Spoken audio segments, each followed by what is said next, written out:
Bonsoir tout le monde, désolé du petit retard. Donc, on va ouvrir la séance à 19h30. Il manque M. Daniel Proulx. 39. Mais, pardon? 19h39. 19h39. Donc, le point 2, lecture et adoption de l'ordre du jour. Donc, il est proposé par... il y a 8.1 et 9.1. 8.1 et 9.1 ont été reportés. Donc, on adopte l'ordre du jour, mais avec le report du 8.1 et 9.1. Donc, il est proposé par Régent Labrie et appuyé par François d'accepter l'ordre du jour tel que déposé. Première période de questions est ouverte. Donc, si vous avez des questions concernant le procès-verbal, s'il vous plaît, présentez-vous au micro et nommez-vous et posez votre question.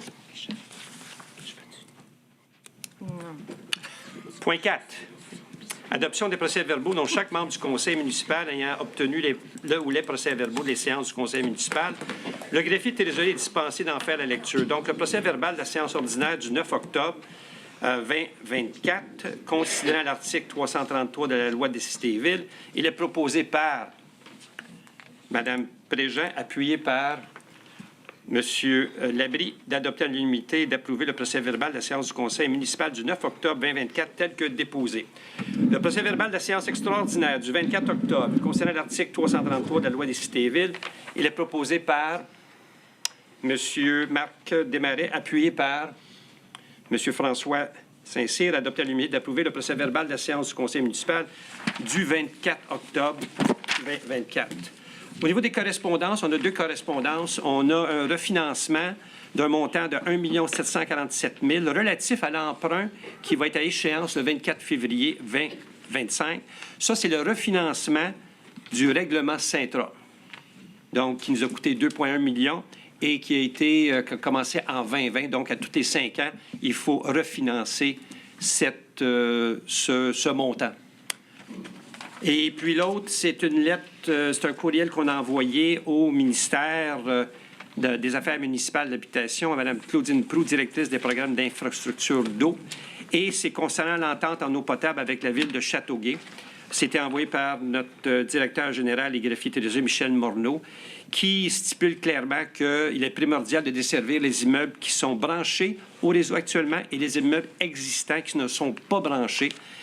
Car il y a un M. Simon Coliveau, un adjoint à la direction du coroner des réclamations des dépenses de la MAMACH, qui a clairement indiqué qu'il y avait une ambiguïté de la séance, pas la séance, mais la résolution de Châteauguay, où est-ce que le sous-ministre semblait insinuer que c'est seulement que les maisons branchées qui étaient dans l'entente. Donc, c'est toutes les maisons qui sont dans la phase 1 et la phase 2 de Ville-de-Léry. Administration générale, donc dépôt des états financiers. Donc, tenant compte de l'article 105,1 de la loi des cités et villes, le greffier trésorier dépose lors de cette séance le rapport financier 2023 ainsi que tous les autres documents. Donc, le dépôt est prescrit par le ministre.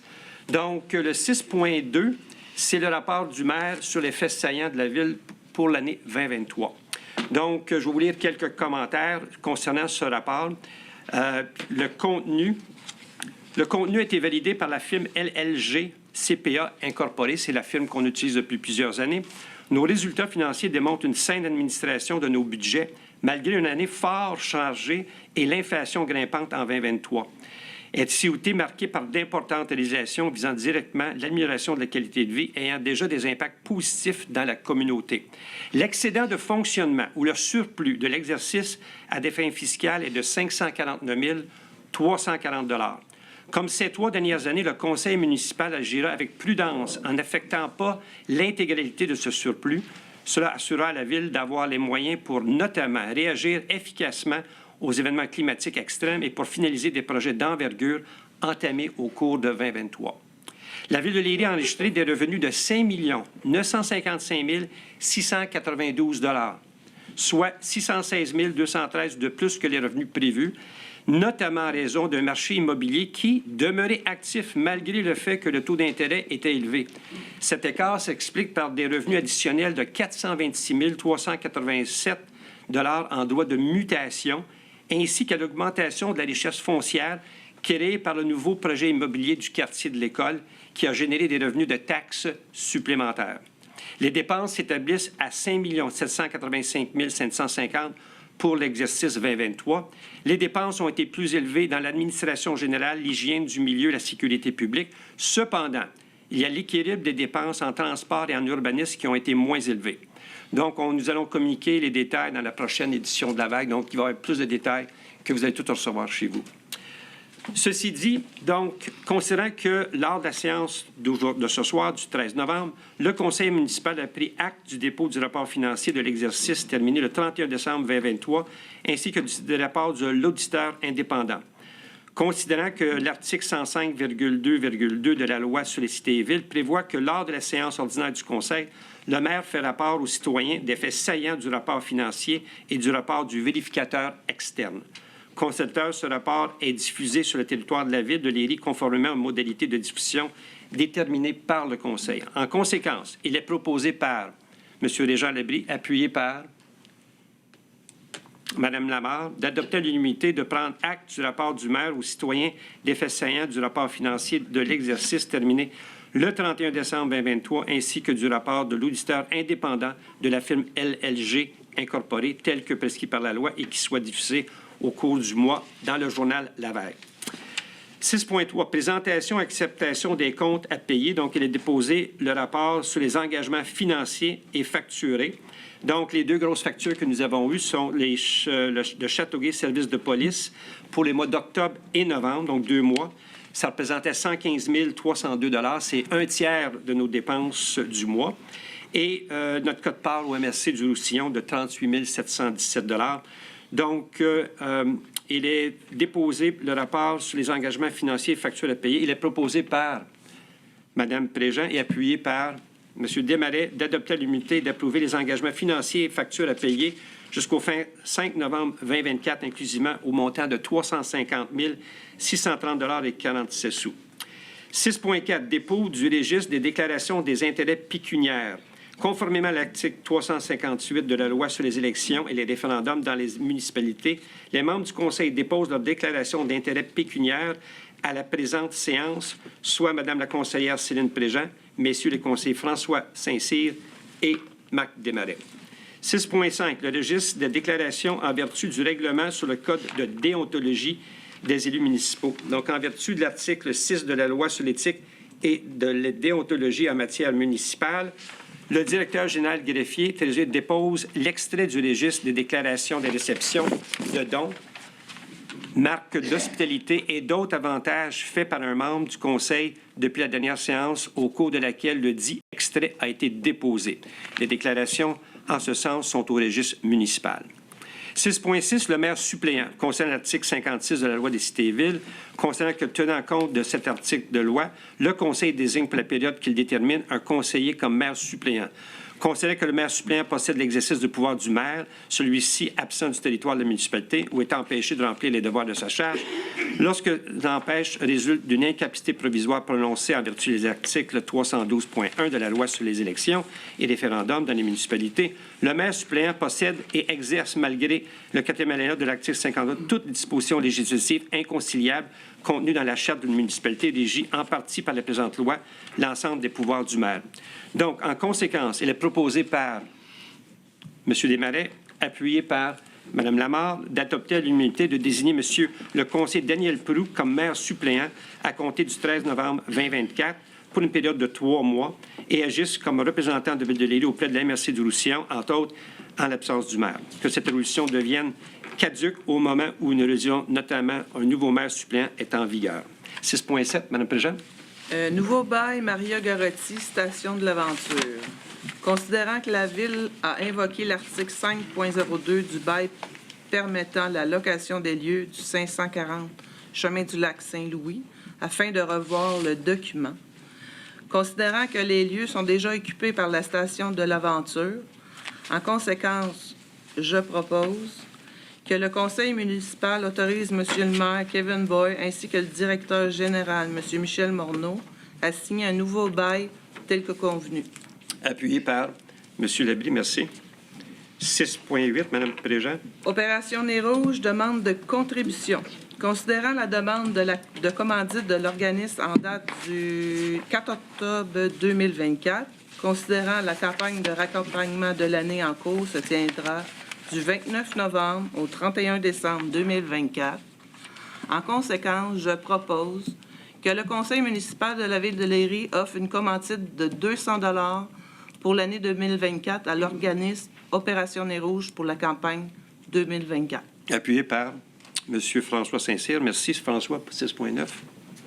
6.9, l'étude pour la loi 25, considérant que la loi modernisant des dispositions législatives en matière de protection des renseignements personnels, aussi appelée la loi 25, a été adoptée en 21, considérant que celle-ci consiste à protéger la population québécoise en responsabilisant les entreprises quant aux informations personnelles qu'elles détiennent, considérant que depuis le 22 septembre 2022, une partie des nouvelles dispositions législatives de la loi 25 sont entrées en vigueur et qu'une partie de ces dites dispositions entreront par la suite en vigueur en 2023-2024, en considérant également que l'UMQ a lancé un nouveau guide d'application sur le sujet qui vise à accompagner les élus, les gestionnaires municipaux de se conformer à ces nouvelles obligations.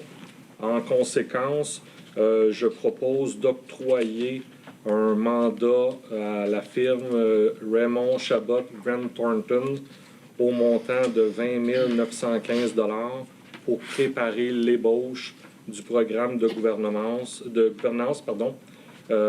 qui a été donc suivant leur offre.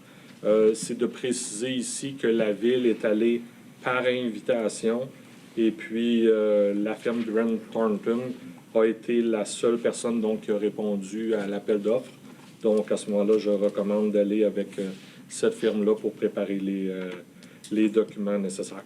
Appuyé par Mme Préjean, merci.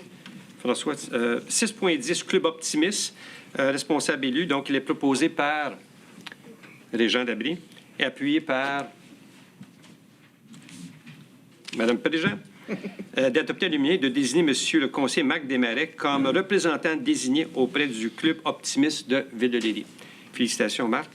François, 6.11. Oui, 6.11, donc la directive particulière à l'utilisation d'une autre langue que la langue officielle. Les précisions. Considérant la sanction du 1er juin 2022 de la loi sur la langue officielle et commune du Québec, le français, modifiant la Charte de la langue française, considérant que la Charte édicte un devoir d'exemplarité pour l'administration, exigeant notamment des organismes municipaux qui utilisent la langue française de façon exemplaire dans leurs activités, considérant que la politique linguistique de l'État, entrée en vigueur le 1er juin 2023, s'applique également aux organismes municipaux, considérant l'obligation de transmettre cette directive ainsi que toutes les révisions subséquentes au ministre de la langue française, en plus de rendre public sur le site Internet de la Ville. En conséquence, donc, je propose d'adopter la directive relative à l'utilisation d'une autre langue que la langue officielle dans la municipalité de Léry, et ce, d'ici le mois de juin 2025. Également aussi, c'est important de préciser que la directive de la municipalité sera également appliquée à compter de juin 2025 et aussi que cette directive-là va être transmise au ministre de la langue française, comme je l'ai énuméré tout à l'heure. Elle sera également publiée sur le site Internet de la municipalité, diffusée au personnel de la municipalité de Léry et ainsi aussi révisée au moins une fois tous les 5 ans. Appuyé par M. Desmarais, merci. Mme Préjean, 6.12. Cœur en fugue, don. Considérant que la Ville de Léry a reçu en novembre 2024 une demande de don pour l'organisme Cœur en fugue, considérant que cet organisme a pour but d'organiser des concerts à chaque année et de ramasser des fonds pour leurs projets futurs. En conséquence, je propose de remettre comme don un montant de 200 $ à l'organisme Cœur en fugue pour l'année 2024. appuyé par. Appuyé par, oui. M. Desmarais, merci. J'aimerais juste rajouter une chose. Cœur en fugue, ils font à peu près 2 concerts dans la ville de Châteauguay, 2 fois par année. Et leur prochaine sera le samedi 14 décembre à l'église Saint-Joachim. Merci. 6.13, démission de Gabriel Dallaire. Concerne la correspondance reçue le 5 novembre 2024 de M. Gabriel Dallaire, membre du comité consultatif en urbanisme. En conséquence, il est proposé par Régent Lebris et appuyé par M. Desmarais de prendre acte de la démission de M. Gabriel Dallaire effective le 5 novembre 2024. Et je tenais à remercier sa contribution à M. Dallaire pour les années qui s'était impliqué au CCU, s'est impliqué pendant 10 ans. Il a renouvelé son mandat multiples fois. Donc, il a fait un travail vraiment très important pour la municipalité. Donc, on le félicite puis on lui souhaite tout succès dans ses prochaines démarches.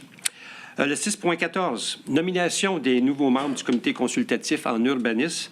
Donc, j'ai le plaisir de nommer 2 nouveaux membres. Concernant la lettre de démission de M. Gabriel Dallaire, concernant la vacance de 2 postes, en conséquence, il est proposé par M. Marc Desmarais et appuyé par M. François Saint-Cyr de nommer M. Francis Laberge et M. Robert Charon à titre de membre du Conseil consultatif en urbanisme. Félicitations pour ces 2 nouveaux citoyens qui vont commencer au mois de novembre avec le Conseil consultatif en urbanisme. 7.1, M. Desmarais. Nomination poste responsable par intérim, service de l'urbanisme et du développement durable. Considérant que le poste est en objet vacant depuis le 9 septembre 2024, considérant que M.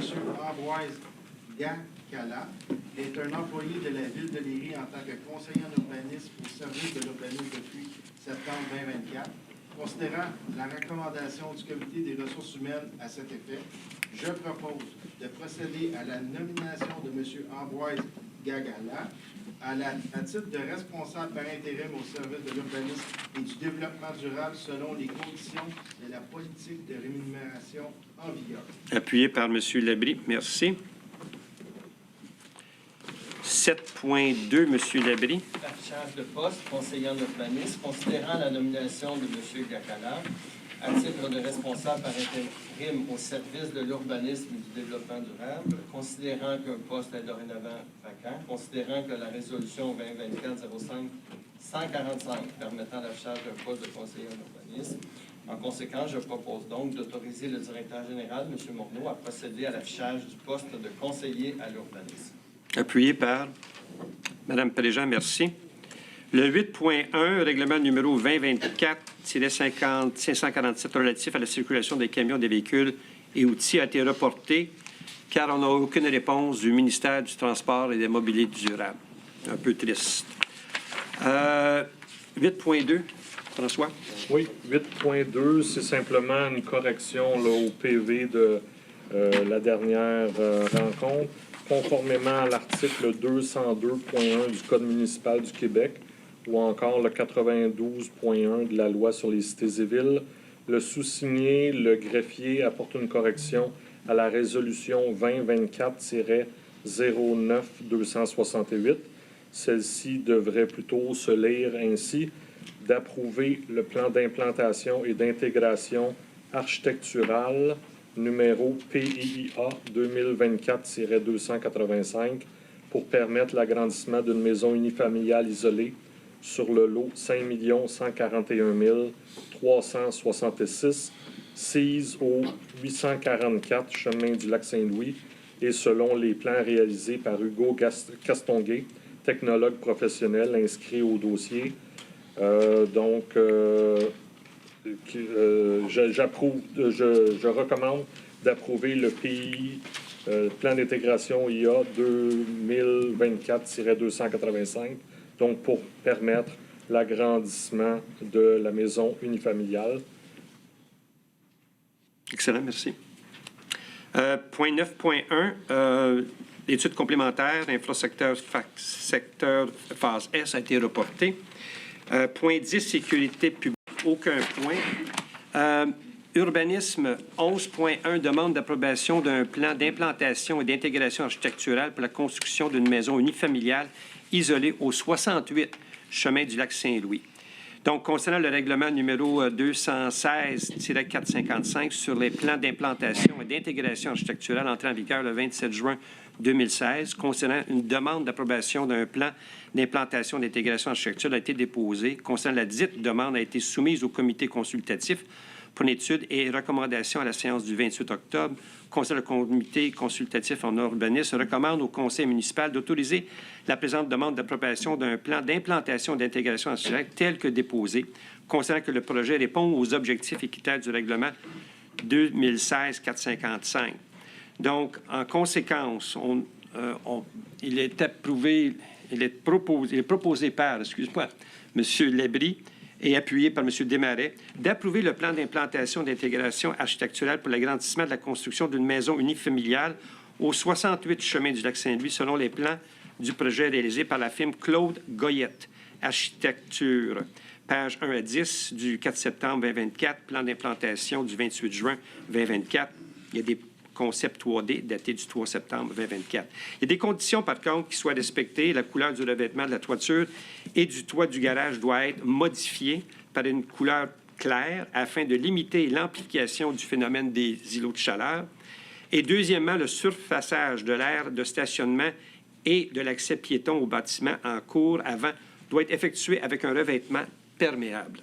Le 11.2, c'est une demande d'approbation d'un plan d'implantation et d'intégration architecturale pour l'animation d'un bâtiment principal aux 246 et 248 chemin du lac Saint-Louis. C'est le même considérant que je viens de mentionner, donc je vais les sauter. Donc, en conséquence, il est proposé par Mme Céline Préjean, appuyée par Mme Lamarre, d'approuver le plan d'implantation et d'intégration architecturale pour la rénovation d'un bâtiment principal au 246-248 chemin du lac Saint-Louis, selon les plans de perspective datés du 25 octobre, déposés par Gestion immobilière CJB, incorporé en date du 4 septembre 2024. Le 11.3 demande d'approbation d'un plan d'implantation et d'intégration architecturale pour la construction d'une maison unifamiliale isolée au 837 chemin du lac Saint-Louis. Ce sont les mêmes considérants, donc je les saute. Il est proposé par M. Desmarais et appuyé par Mme Lamarre d'approuver le plan d'implantation d'intégration architecturale pour la construction d'une maison unifamiliale isolée avec garage isolé au 837 chemin du lac Saint-Louis, selon les plans de construction préliminaires datés du 21 août, préparés par Dessin Drummond, plan d'implantation daté du 8 octobre, présenté par Danny Drolet, et puis que les conditions suivantes soient respectées, le surfaçage de la voie d'accès véhiculaire dans la maison demeure perméable et que la couleur, deuxièmement, du revêtement de toiture doit être modifiée pour une couleur claire, encore une fois, afin de limiter l'amplification du phénomène des îlots de chaleur. 11.4, encore une fois, une autre demande d'approbation d'un plan d'implantation et d'intégration architecturale au 1157 chemin du lac Saint-Louis, toutes les mêmes considérants. Donc, il est proposé par M. Lebris et appuyé par M. François Saint-Cyr d'approuver ce plan d'intégration et d'implantation architecturale pour l'agrandissement de la construction d'une maison unifamiliale au 1157 chemin du lac Saint-Louis, selon les plans de construction réalisés par la firme Métraplan, numéro du projet 2024-039, daté du 21 octobre 2024. Palette de couleurs et 2 matériaux ont été choisis. Les conditions suivantes soient respectées. Prévoir une toiture claire, de couleur claire, afin de limiter les risques d'implication du phénomène d'îlots de chaleur. Comme vous pouvez voir, on encourage beaucoup les gens de minimiser les îlots de chaleur avec ces toitures-là qui sont beaucoup plus claires. 11.5, c'est une demande d'approbation d'aménagement d'un aire de stationnement et d'une entrée charretière au 1537 boulevard de Léry, le plan d'implantation d'architecture. Donc, considérant qu'une demande de permis pour l'aménagement d'un aire de stationnement et d'une entrée charretière a été déposée par le propriétaire du 1537 boulevard de Léry, considérant que le plan déposé au ministère des Transports du Québec pour obtention d'une autorisation d'accès au boulevard de Léry, route numérotée sous la charge du gouvernement provincial, n'est pas la même que celui étudié par le comité consultatif, considérant que les travaux projetés sont ajustés à la procédure d'approbation prévue du règlement 2016-457 sur les plans d'implantation d'intégration d'architecture qui seront effectués dans le secteur des grandes artères, considérant que le comité a analysé la demande s'appuyant sur les objectifs critères d'évaluation prévus au règlement numéro 2016-455, ainsi que l'avis technique du service de l'urbanisme et du développement durable de Ville de Léry, considérant que le projet respecte les objectifs critères applicables prévus au règlement 216 sur les plans d'implantation, il est proposé par Mme Lamarre et appuyé par M. François Saint-Cyr d'approuver ce nouveau plan d'implantation daté du 8 octobre 2024, préparé par Atelier SD, numéro du projet 2024-39, situé au 1537 boulevard de Léry, connu comme étant le lot 6531-110 en vertu du règlement 216 relativement au plan d'implantation d'architecture PIA, afin de permettre les modifications de cette entrée charretière. Le 11.6, c'est une demande de dérogation mineure pour l'agrandissement d'une galerie au 6 rue du Parc Notre-Dame.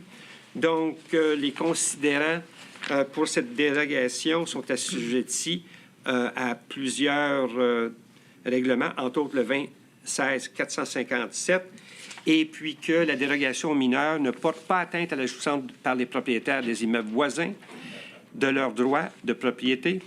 Considérant que le comité a analysé la demande en s'appuyant sur les conditions du règlement sur dérogation mineure numéro 2016-457 sur l'avis technique du service de l'urbanisme et du développement durable de la Ville, elle est proposée par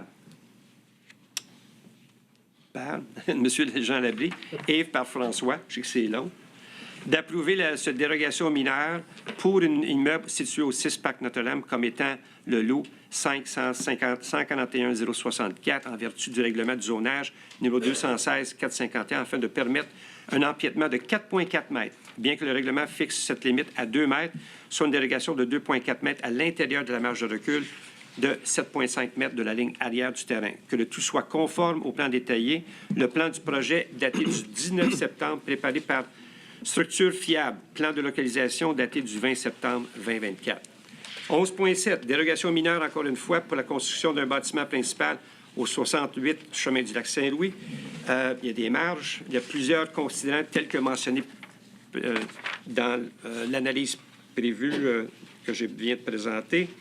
Donc, le comité a analysé la demande s'appuyant sur les conditions du règlement des dérogations mineures numéro 216-457 et l'avis technique du service de l'urbanisme et du développement durable de Ville de Léry, d'approuver cette dérogation mineure pour l'immeuble situé justement au 68 chemin du lac, connu comme étant le lot 5-141-915 en vertu du règlement de zonage 216-451, afin de permettre une marge arrière de 0,23 mètres, alors que la norme fixée est de 7,5, soit une dérogation mineure de 7,27 mètres, ainsi que la marge latérale de 0,99 mètres, alors que la norme exige 1,5 mètres, soit une dérogation mineure de 0,5 mètres pour un bâtiment principal de la classe d'usage d'habitation familiale.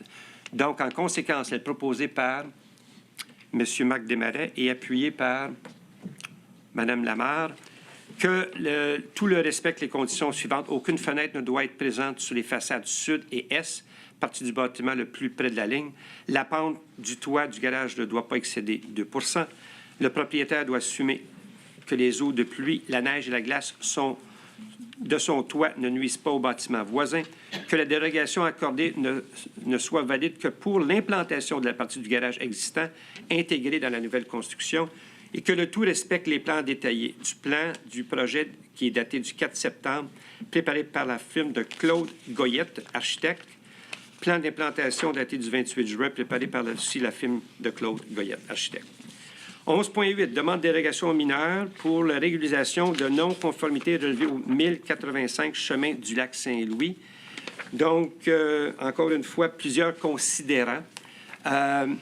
Et puis, en conséquence, on propose de refuser cette demande de dérogation mineure pour l'immeuble situé au 1085 chemin du lac Saint-Louis comme étant le lot 51-141-724 en vertu du règlement de zonage numéro 216-451 afin de permettre l'implantation d'une habitation existante de 5,60 mètres de la marge arrière alors que la grille d'usage et des normes exige une distance de 7,5 mètres. L'implantation d'une habitation existante de 5,80 mètres de la marge, alors que la grille des usages norme une distance de 7,5 mètres. Donc, en conséquence, elle est proposée par M. Labrie et appuyée par M. Saint-Cyr de refuser cette demande.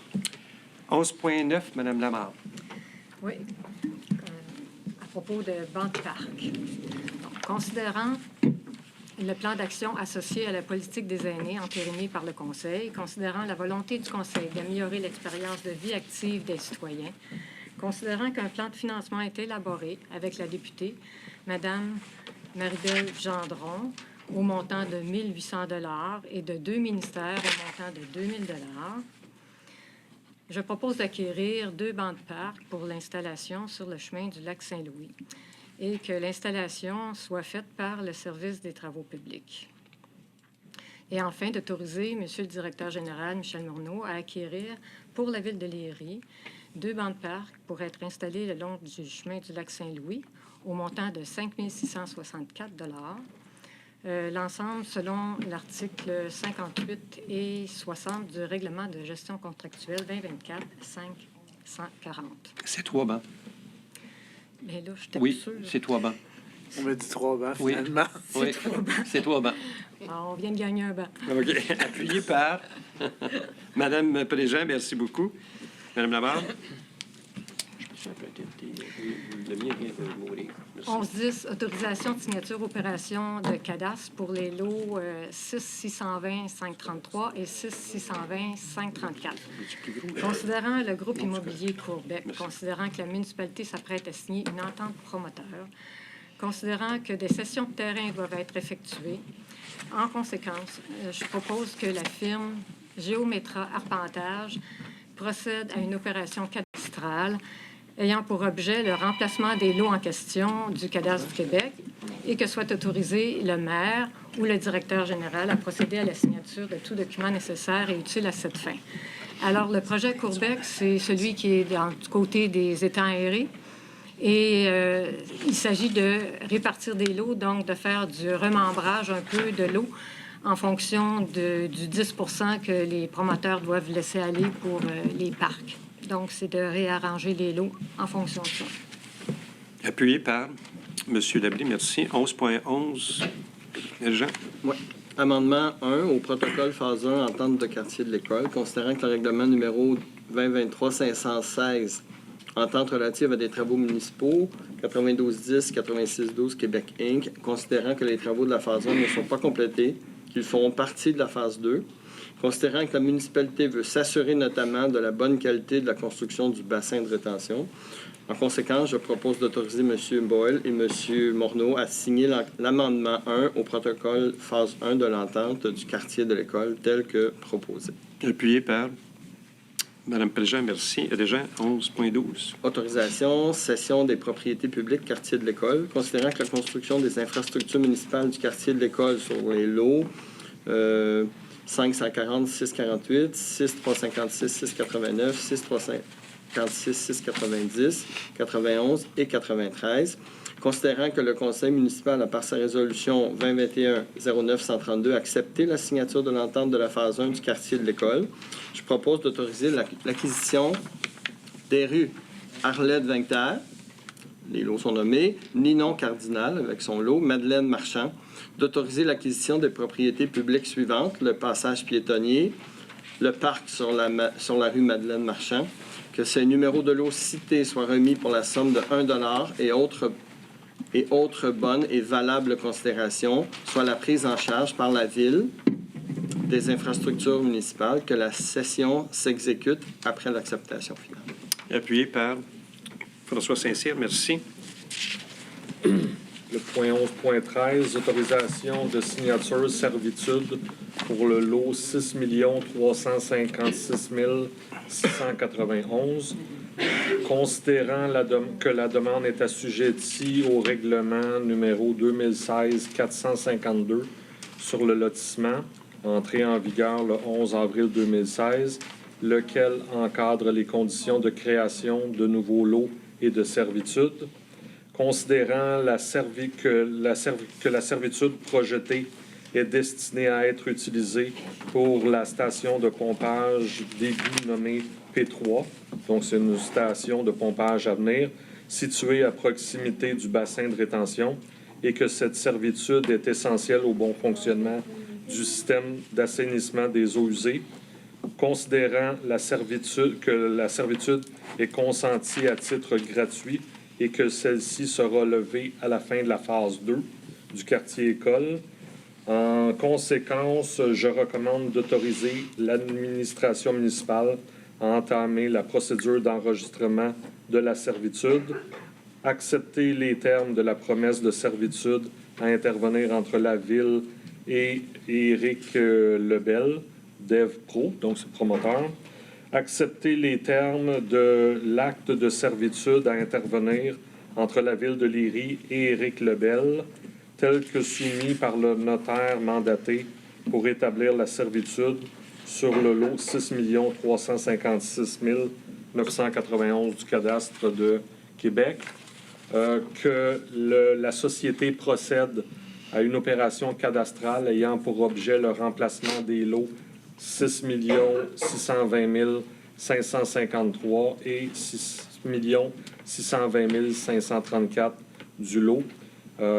Autoriser le maire Kevin Boyle et le directeur général Michel Morneau à procéder à la signature de tous les documents nécessaires et utiles à cette fin.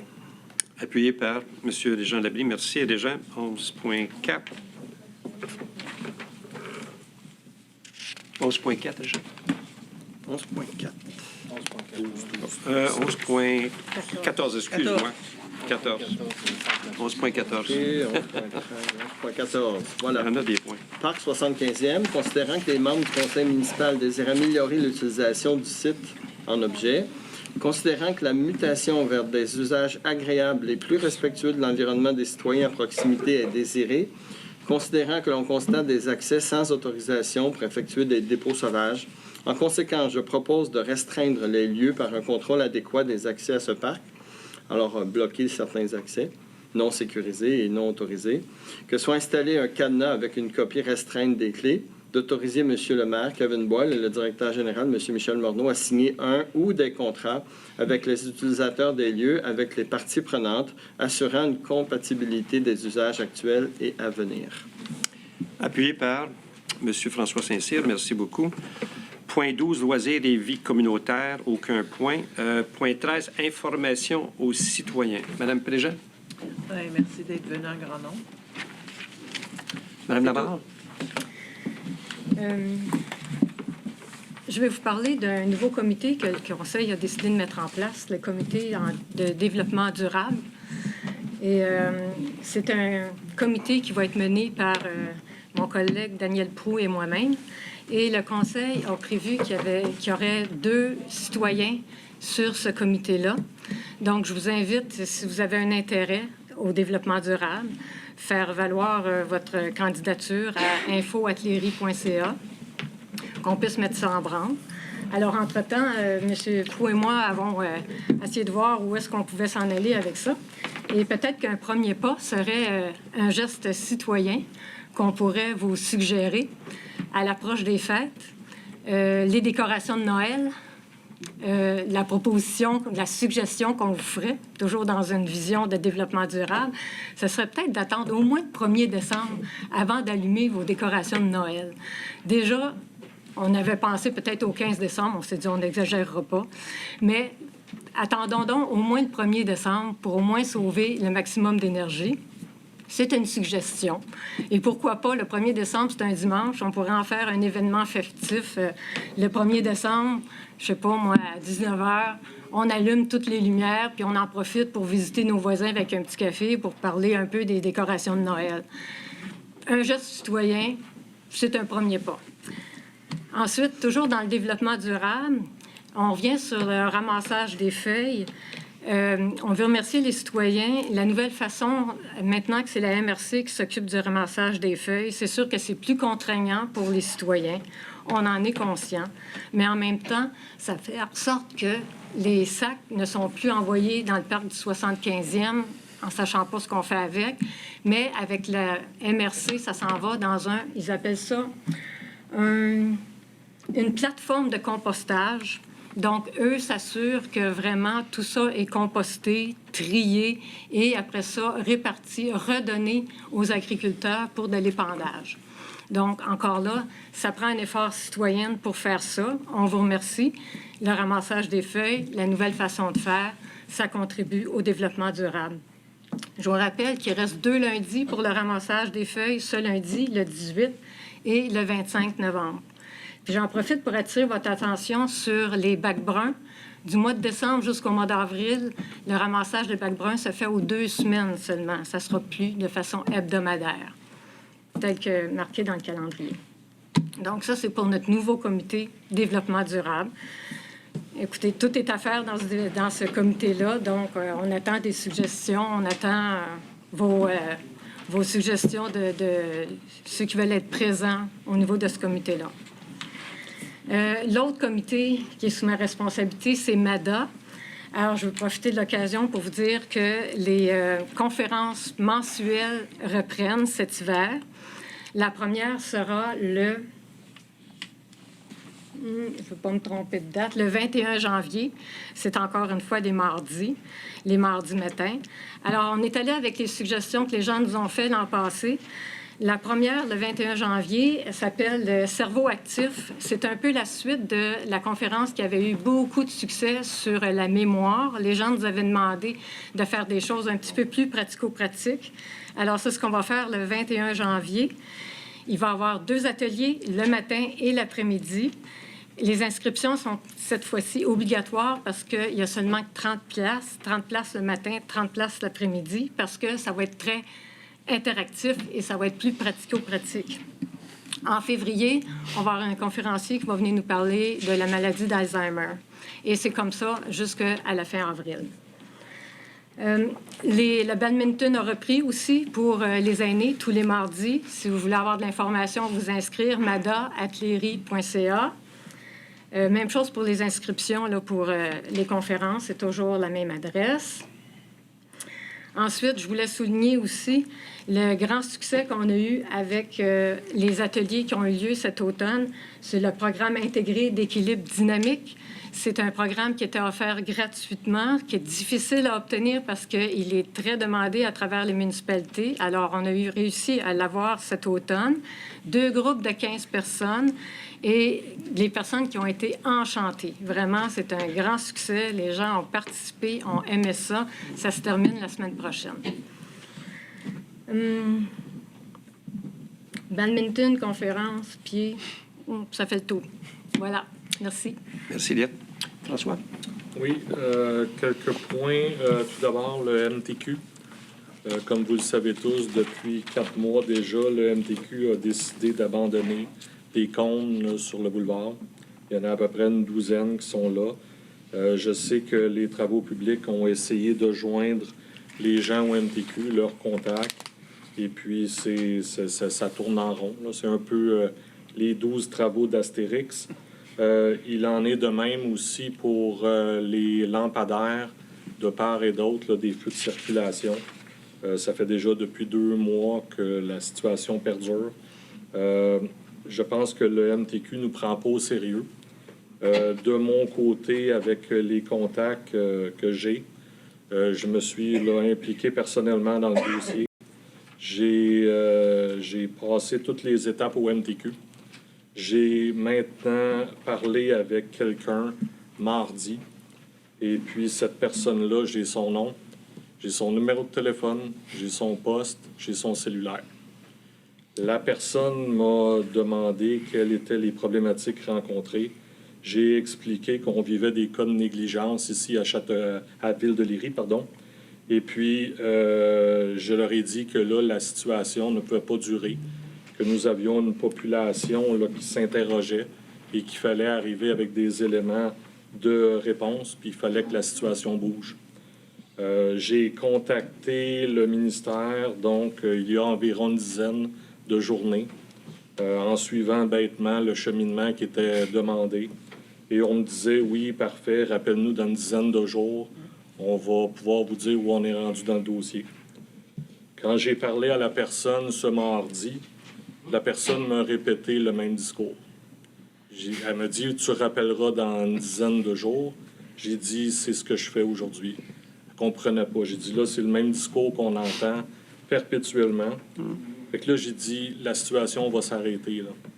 Fait que là, j'ai dit, je pense qu'on va prendre le temps de se comprendre. Et j'ai donné un temps limite au MTQ pour nous revenir avec une évolution significative du dossier.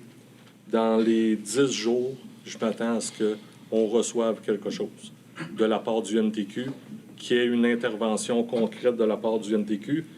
Et j'ai très bien fait sentir à la personne du MTQ que si je n'ai pas de réponse, si la Ville n'a pas de réponse dans les 10 jours à venir, c'est pas elle qu'on va rappeler, on va aller plus haut que cette personne-là.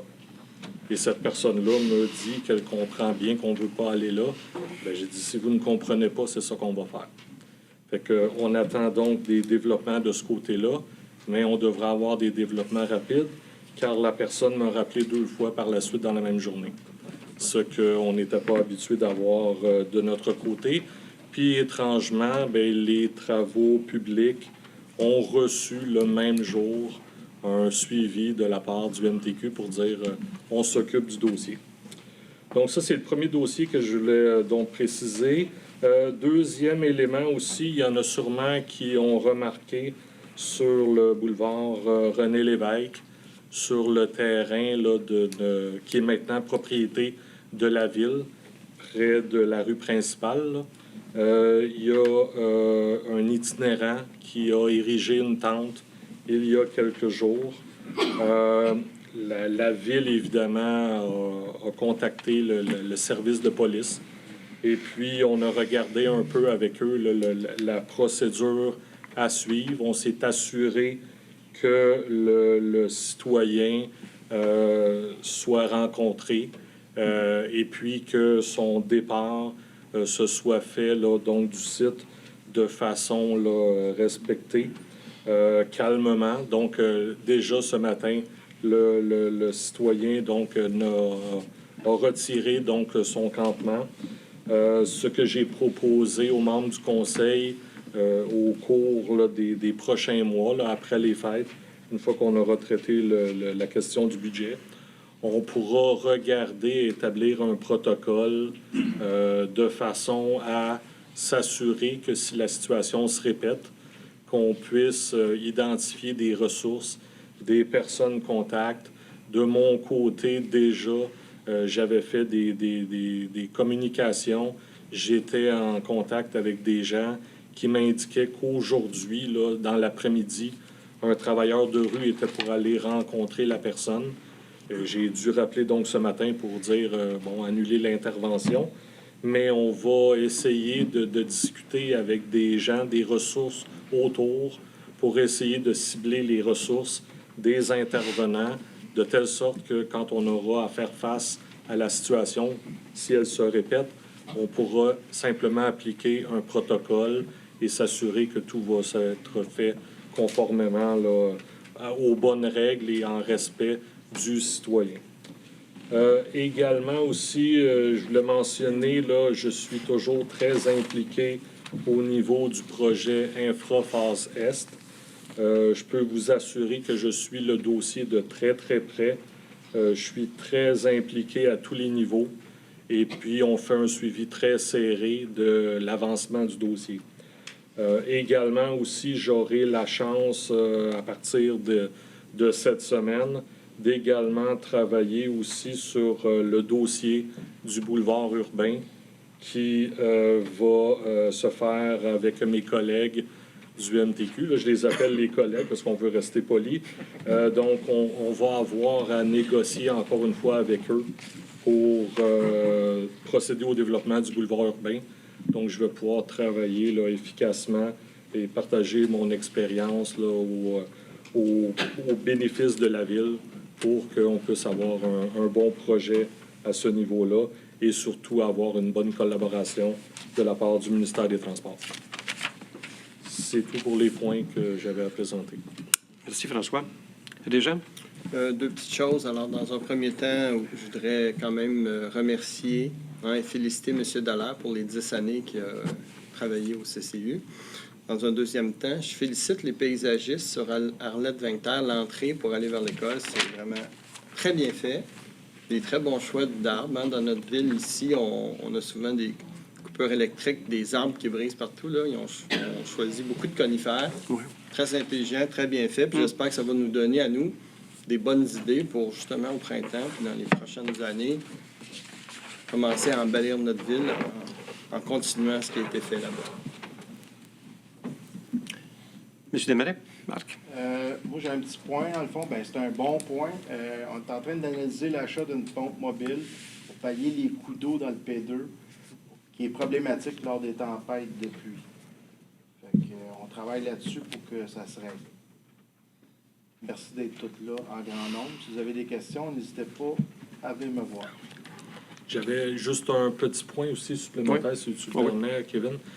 Juste préciser que nous, les 3 nouveaux conseillers, sur le site de la Ville, dans l'onglet Conseil municipal, nous apparaissons donc les 3 et en allant donc cliquer sur nos photos, juste cliquer simplement, là, pas puncher, mais cliquer. vous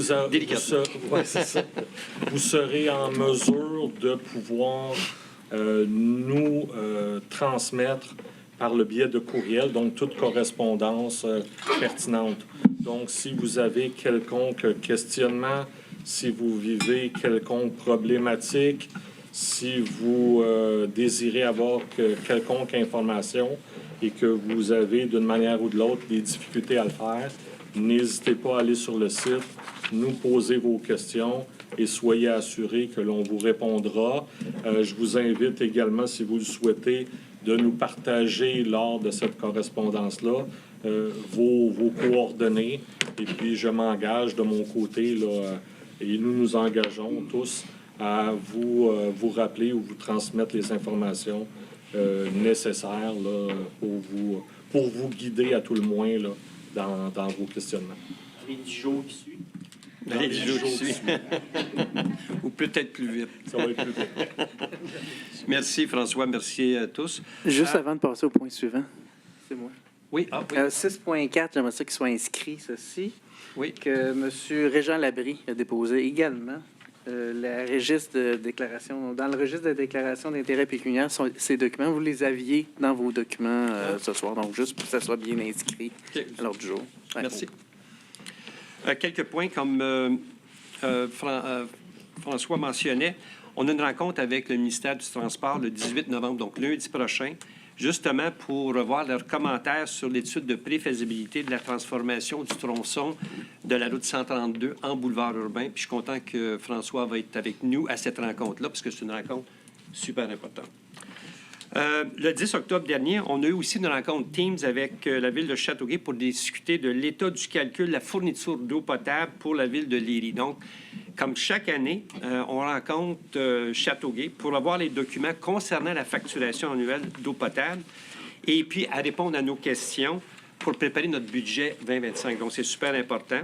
On a aussi discuté de la nouvelle entente qui doit alimenter tous les bâtiments branchés et non branchés, comme j'ai mentionné tantôt, de Léry.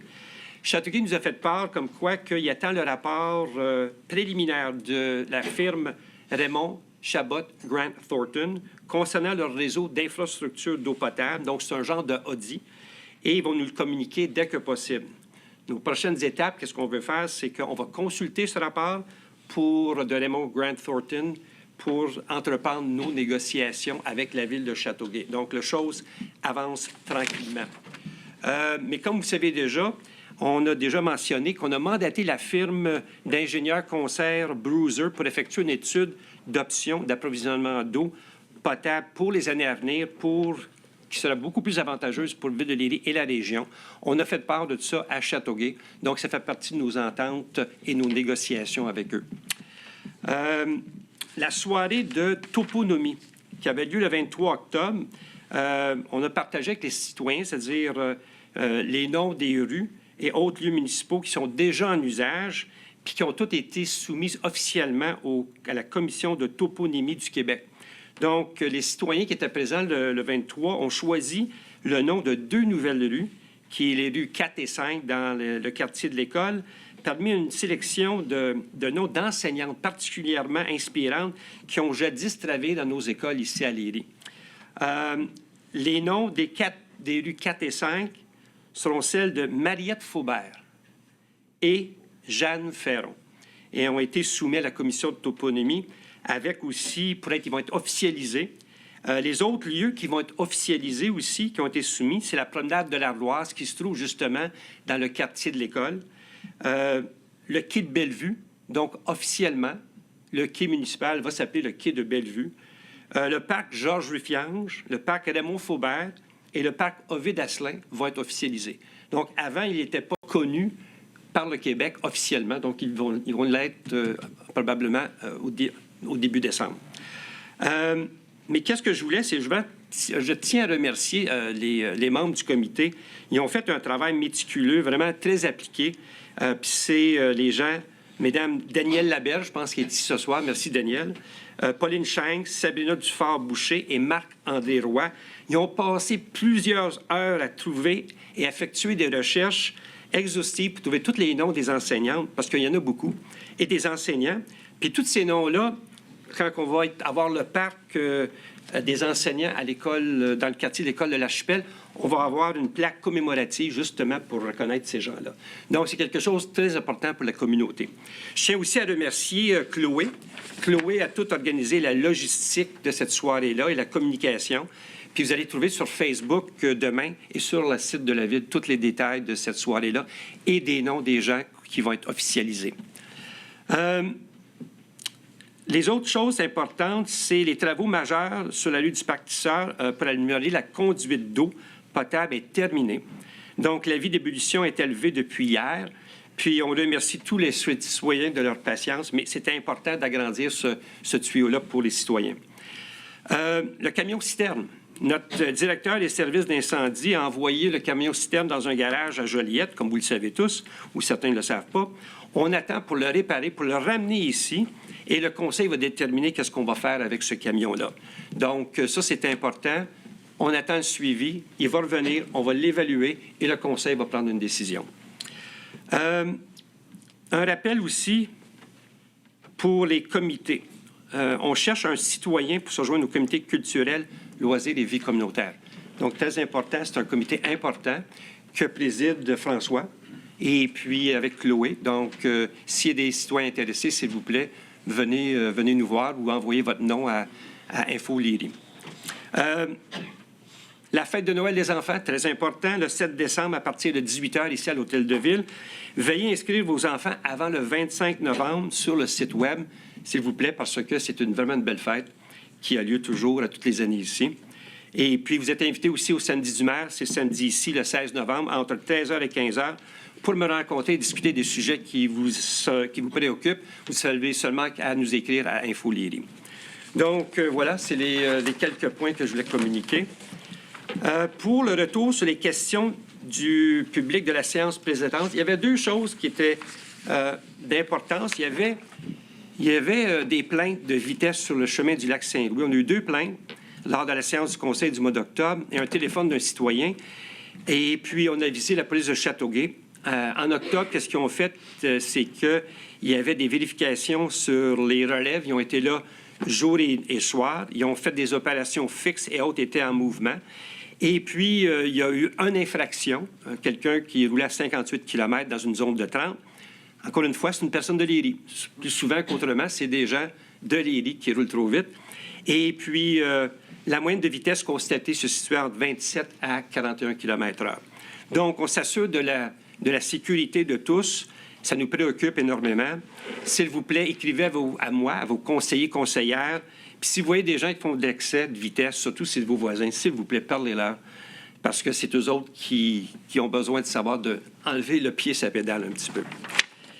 L'autre chose, c'est le rapport de kayak pour l'été 2024. Du 24 juin au 2 septembre, comme vous le savez, la compagnie Découverte Nature Kayak avait des kayaks à location les fins de semaine. Et puis, ils nous ont soumis un rapport. Il y a eu 83 personnes qui ont utilisé les kayaks, donc c'est à peu près 3,3 % de la population. 80 % des réservations étaient des kayaks, les autres, c'est des planches. Et puis, il y était 11 fins de semaine ou 25 jours de disponibilité. Mais ce n'était pas vraiment un été très favorable, les fins de semaine. Je ne sais pas vous en rappeler. Il y a eu à peu près 6 fins de semaine. Il n'a pas fait très beau. Donc, c'est pour ça qu'il y avait peut-être un peu de moins de monde. C'est une année pilote. On a installé un nouveau panneau sur rue de la Gare, au coin de la route 132, qui indique kayak. Et plusieurs citoyens aussi utilisé ces appareils-là, la descente, pour leur propre kayak. Donc, on veut encourager les gens à utiliser le quai de Bellevue, mais aussi de participer puis de profiter du lac Saint-Louis. Donc, c'est une façon d'encourager surtout les nouveaux citoyens qui n'ont pas accès au lac et surtout dans le quartier de l'école. Donc, le plan pour l'été 2025, c'est que notre objectif, c'est d'avoir 250 personnes. Donc, on va s'assurer que dans la vague Facebook, sur le site de la Ville, on va avoir des photos, des drones. On va travailler avec des comités de citoyens. On va avoir aussi on va focuser sur les parents de l'école L'Archipel et les camps de jour de l'été de Club Optimiste. Puis, on va faire beaucoup plus de publicité pour encourager les gens d'utiliser ce service-là pour donner accès au lac à tous les citoyens. Donc, ce sont les deux suivis que je voulais partager avec les citoyens pour de la dernière séance. Deuxième période de questions. On va ouvrir la deuxième période de questions. Mais avant de commencer, j'avais une question qui a été soumise par M. Pilon. On l'a reçue le 12 novembre. Puis c'est des questions financières sur 2 volets concernant les infrastructures, secteur S, les égouts aqueducs. La première, c'était le total de toutes les dépenses encourues pour les infrastructures du secteur phase S. Mais en date du 8 octobre 2024, la firme d'ingénierie Tetra Tech a facturé 408 181 $ à la Ville de Léry pour les plans et devis du projet d'infrastructure secteur Est. 85 de ces coûts sont couverts par la subvention Primo, volet 1.1, et la balance par le règlement d'emprunt. La deuxième question, c'était le total de toutes les dépenses encourues à la recherche d'infiltration assumées dans le système d'égout phase 1. Donc, ça, c'est les eaux parasites. On a engagé une firme, comme vous le savez, la firme Enviro Service, l'été passé. Et puis, eux autres, on attend justement le rapport final. La facture est de 65 638 $, mais on ne paye pas la facture avant d'avoir le rapport final. Mais on a découvert quelques petits d'informations dans un rapport préliminaire. Ils ont identifié 12 résidents non conformes qui augmentent la moyenne dans le réseau de 2 litres seconde d'eau parasite par maison, pour un total de 24 litres seconde environ. C'est beaucoup. Donc, déjà, en identifiant ces 12 résidences non conformes, on va réduire vraiment de façon assez significative le débit qu'il y a dans le réseau. Donc, ça, c'est une chose importante, mais on attend le rapport final qu'on va déposer dès qu'on va le recevoir. Donc, ça, c'est la question qui a été posée. Et puis là, j'ouvre aux prochaines questions. Je voudrais faire un suivi là-dessus. 24 litres, c'est pas tellement important. Et en plus de la firme Tetra Tech, il y a eu d'autres frais. Vous avez engagé quelqu'un pour écrire un document envoyé au ministère dans le débat, est-ce qu'on est éligible pour le programme Primo, parce que nous autres, c'est un ajout, et personne engagée était pour débattre ça avec le ministère. Le ministère, ça va avoir de la misère. Donc, il y a 2 étangs déjà installés. Oui, Michel, c'était quoi ce... Je ne sais pas quel consultant ou quel les seuls qui est parlé, parce que je ne saisis pas. Parce que tous les frais, M. Pilon, que j'ai mentionné tantôt, sont tous couverts jusqu'en date du 8 octobre 2024. Ben, vous avez donné les frais de Tetra Tech. Il y a d'autres frais. Vous avez fait, vous avez mandaté Tetra Tech de faire des tests additionnels. Non, des études préliminaires, non, pas encore. Ils n'ont pas fait cet été? Non, ils ont fait des... peut-être c'est l'étude biologiste, Michel? Mais ça fait partie de ça, oui, tout à fait. Je peux Je ne peut-être... comprends pas le problème. Vous allez dans vos systèmes informatiques, vous allez au poste financier. Il y a certainement pour ce projet-là, et vous avez toutes les entrées. Oui, vas-y, François. Je vais vous préciser. Il y a un mandat qui est accordé à la firme d'ingénierie Tetra Tech pour la préparation des plans et devis pour les infras de la phase Est. À l'intérieur de leur mandat, il y a plusieurs activités qui sont à réaliser et ces activités-là vont comporter des visites terrain. Vous les avez peut-être vues, entrevues via le passage de drones. Également, ils ont envoyé des biologistes pour aller établir la limite des hautes eaux qui est nécessaire à établir la bande de protection en rive. Ouais. Donc, il y a plusieurs activités que vous pouvez avoir vues, mais ces activités-là n'engendrent pas des coûts spécifiques différents. Il y a plusieurs des activités que vous pouvez avoir vues qui sont englobées à l'intérieur du mandat de Tetra Tech. J'ai eu Ouais. le rapport de la faisabilité. Il n'y a pas ces mentions-là. Non. Le rapport de faisabilité, ça a été fait en octobre passé. Ce que fait référence M. Saint-Cyr, c'est les travaux qui ont été faits Tout récemment. récemment, là, cet été et cet automne. Ouais. Vous devez quand même me donner le total. Mais- C'est ce monde-là qui vont mais payer. le total, C'est indiqué. le total, c'est 408 180 C'est Vous ça, savez, parce que c'était un trait. Donne- Moi, on va revenir en arrière plus loin, là.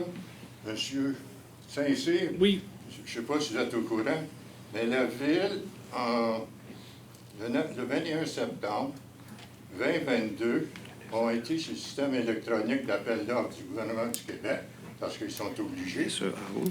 pour un ouvrage de... On va vous dire ça, là. Souhaite, Léry, là, souhaite se procurer le service d'une firme d'ingénieurs pour réaliser une étude de faisabilité et fournir les services professionnels. Oui, mais ça, Liette, veux-tu répondre à ça? En fait, ça fait partie du mandat global. Donc, Ouais. la première portion du mandat global, c'était l'étude de faisabilité. Et ensuite, allait l'autre portion. Vous n'avez pas eu de réponse. Le statut sur le site est encore Ah. en attente. Il n'y a personne qui a répondu à votre demande. En fait, c'est parce que le site n'est pas à jour, parce que ça fait longtemps qu'on a eu les offres, ça fait Ben oui. longtemps qu'on a donné le contrat. Oui, tout à fait. C'est Tout le a été site- fait. c'est le site SEAO qui n'est pas à jour. On va faire le Vous suite. revenez ensuite à Tetra Tech. Et dans le... Là, je peux me tromper, mais il y a peut-être quelqu'un qui va me dire là. Dans le... Il y a 6 annexes. Et options et scénarios. Et dans l'introduction, c'est indiqué que la firme qui a écrit cette proposition, cette offre de service, ne pouvait pas bider dessus. C'est Tetra Effectivement. Tech qui l'a fait. Effectivement, c'est pas Tetra Tech a répondu à la demande d'offre, mais c'est pas elle qui avait écrit le devis pour demander l'offre. Ce que vous me dites, je veux être bien clair, que je comprends bien, que l'offre de service qui a été faite, c'est pas Tetra Tech qui l'a fait. C'est pas Tetra Tech qui l'a fait. Qui l'a fait? C'est Macogeb. D'accord? Macogeb. Macogel. Macogeb est une firme qui se spécialise justement dans l'écriture des offres de services. Donc, c'est eux qui nous ont fait ça. Et eux n'ont pas bidé sur le contrat en question. On va changer de sujet.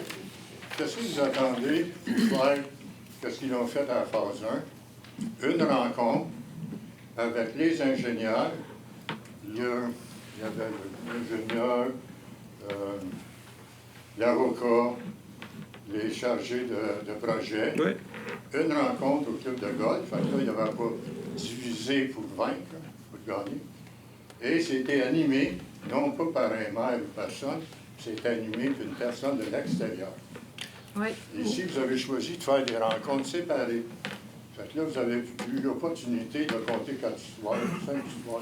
je sais pas. En fait, c'était filmé, puis il y a des gens qui sont venus les 4 soirs, donc on racontait la même histoire.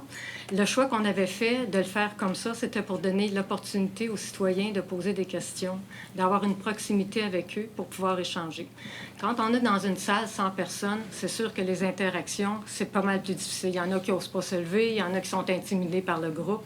C'est un choix qu'on avait fait, d'aller par petits groupes pour avoir plus de proximité avec les citoyens.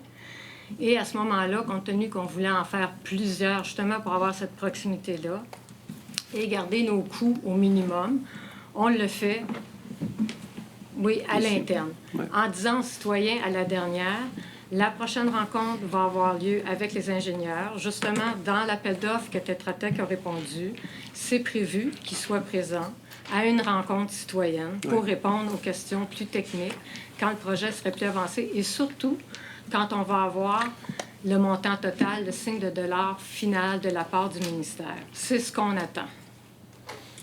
Effectivement, puis pour compléter ce que Liette mentionne aussi, au cours de cette rencontre-là, on sera en mesure de présenter la façon dont le projet pourra donc se dérouler, le travail en phase, et puis également aussi, on pourra mentionner ce que le projet est dans sa globalité et s'il y a un volet qui sera donc à réaliser dans le côté privé par le citoyen. Donc, on va pouvoir être en mesure de tout présenter ça, ce qui va donc vous permettre de voir ultimement la contribution qui vous serait donc répartie là, entre les citoyens touchés par le projet et les citoyens de la phase 1 aussi, considérant là, qu'il y a une répartition des coûts. Dans le 25 que vous assumez, que les citoyens vont payer, c'est 8 qui est fait par les gens qui vont recevoir le service. Donc, l'inverse. 9 qui par les gens qui vont recevoir le service. Puis la phase 1 va payer 8 Puis le reste va être payé par le reste. Il y a une longue liste des terrains non développés. Mais c'est pour ça que, oui, pareil comme à la phase 1. La phase 1, les gens de phase 2 payent depuis 10 ans une portion, un pourcentage des égouts aqueducs. Puis c'est normal. Mais qu'est-ce qu'on veut faire? C'est d'avoir la meilleure subvention possible pour que notre règlement d'emprunt soit le plus bas possible pour les citoyens. Donc, c'est ça que M. Saint-Cyr disait, Liette disait. On veut avoir les meilleurs chiffres du gouvernement pour le projet total, pour avoir quelque chose qui va bonifier le programme, puis qu'on va avoir des sous, puis les citoyens vont payer le moins possible dans toute la municipalité. Ça, c'est des mots. Pourquoi vous ne donnez pas du détail? C'est parce qu'on attend, justement, on attend le Vous conseil. avez une faisabilité. Non, mais on attend tous les chiffres encore, c'est ça. On attend les chiffres des ingénieurs, du projet final qui est en train de se faire travailler avec les plans de vie, et on attend aussi le Conseil du Trésor et la décision de la MAMACH pour avoir les chiffres. Puis quand on a tout ça, on va tous vous rencontrer, puis on va tous vous donner le détail, comme on disait tantôt. Et si je peux compléter, si vous me permettez, la façon que le projet là, se développe, il y a beaucoup de composantes là, qui permettent de développer le projet au fur et à mesure. Il y a des études, il y a des rencontres, des autorisations avec les ministères de l'Environnement à obtenir. Donc, pour arriver à dire qu'est-ce qu'il en coûterait tout de suite, présentement, c'est prématuré. Fait qu'on est en train d'avancer à ce niveau-là. Présentement, on est rendu au stade de discuter avec le ministère de l'Environnement et vérifier avec eux le travail qui est avancé, les études qui peuvent être nécessaires de réaliser pour pouvoir compléter le tout. Il y a également certains éléments qu'il faut clarifier avec eux et à partir de ces clarifications-là, les étapes suivantes vont pouvoir tranquillement amener à des plans qui vont être de plus en plus définitifs et ainsi arriver avec des estimations de coûts qui vont être représentatives des travaux à réaliser. Vous avez des coûts en faisabilité. Vous avez voulu la faisabilité? Non, là, il faut... au niveau... quand on travaille au niveau d'une conception, il y a d'abord des études préliminaires et l'élaboration d'un concept. Donc, à partir du moment où il y a une étude de faisabilité qui a été faite, ça donne les orientations vers quoi on va tendre.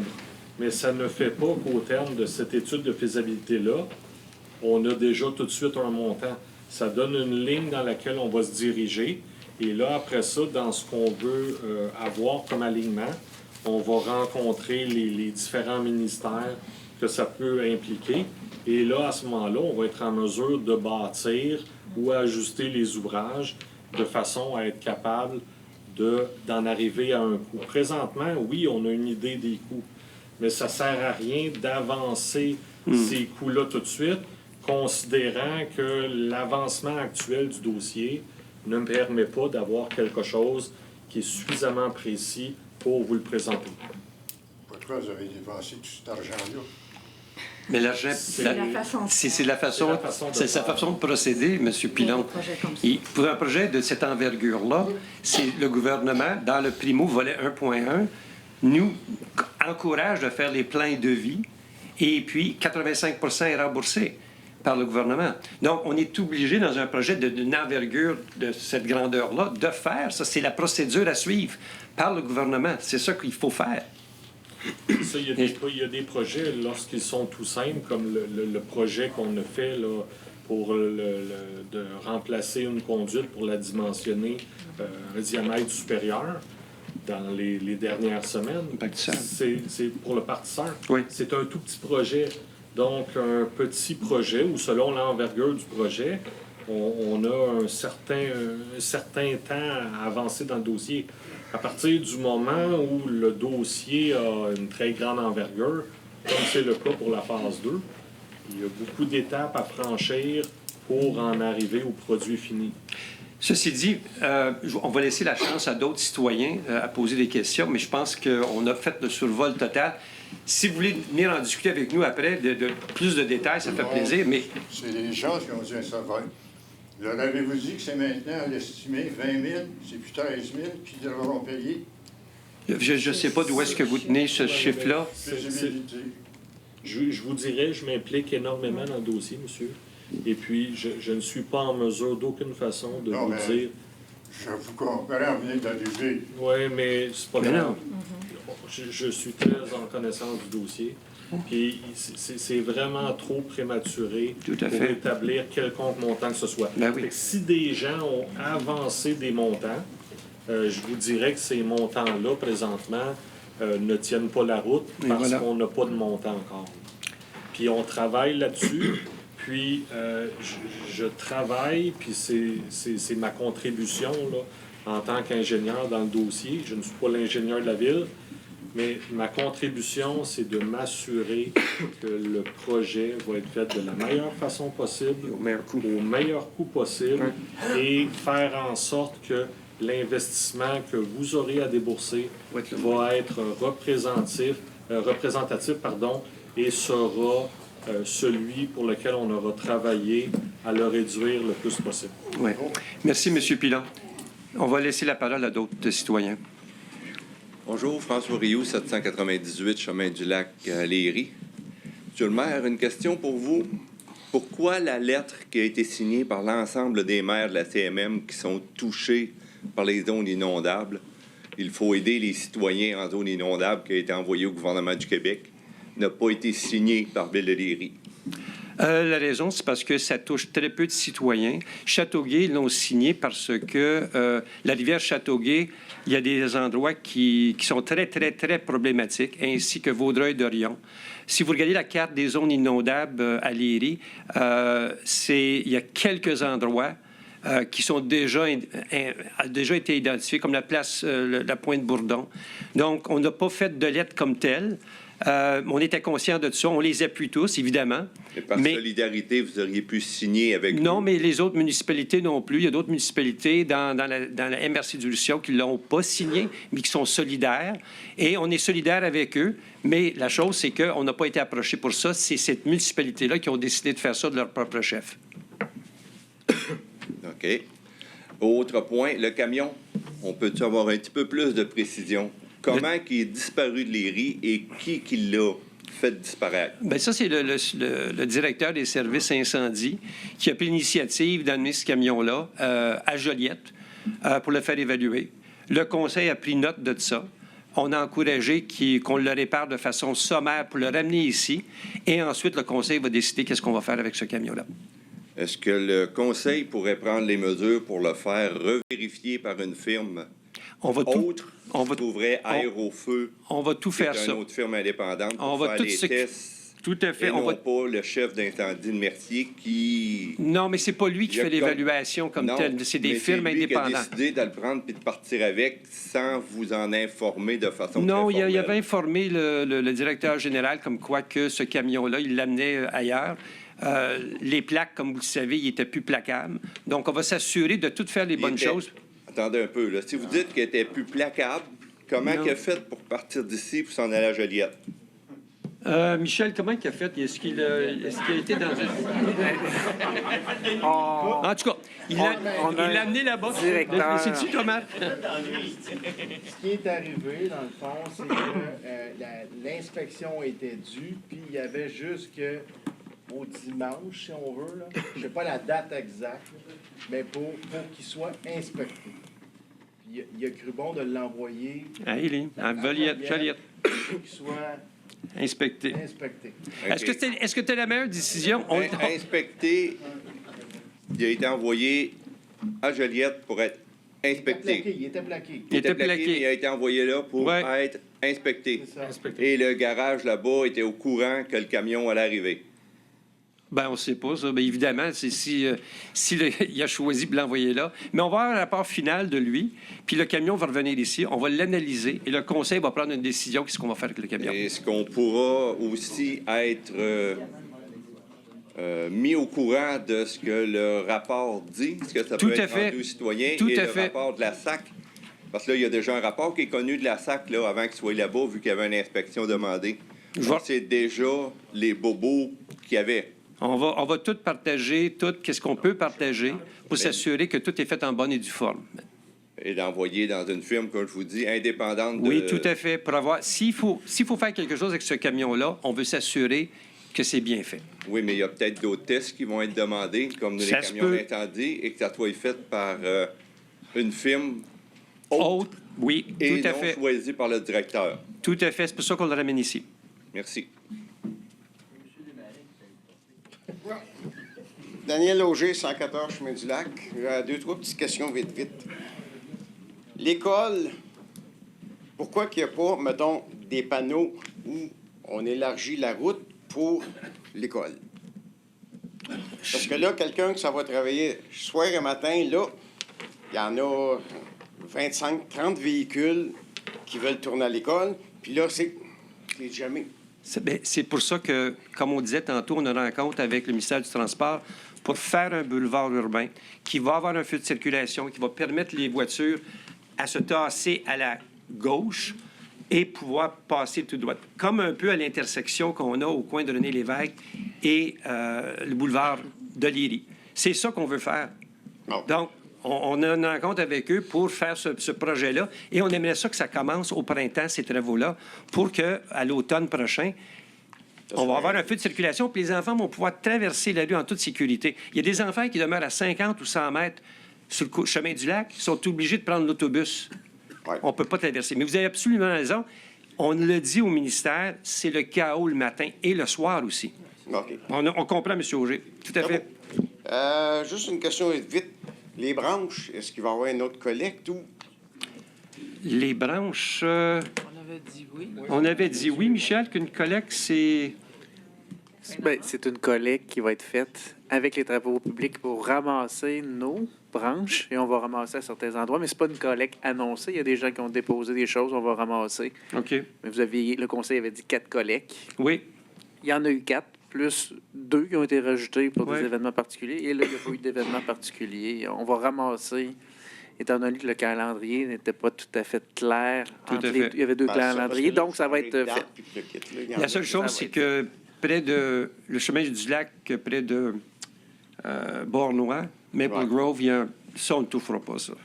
Ils ont Non, fait... ça, comme nous autres, dans notre bout, ben, ça a tombé, il a vanté, ça a tombé. Puis... Oui, on va s'en occuper. OK.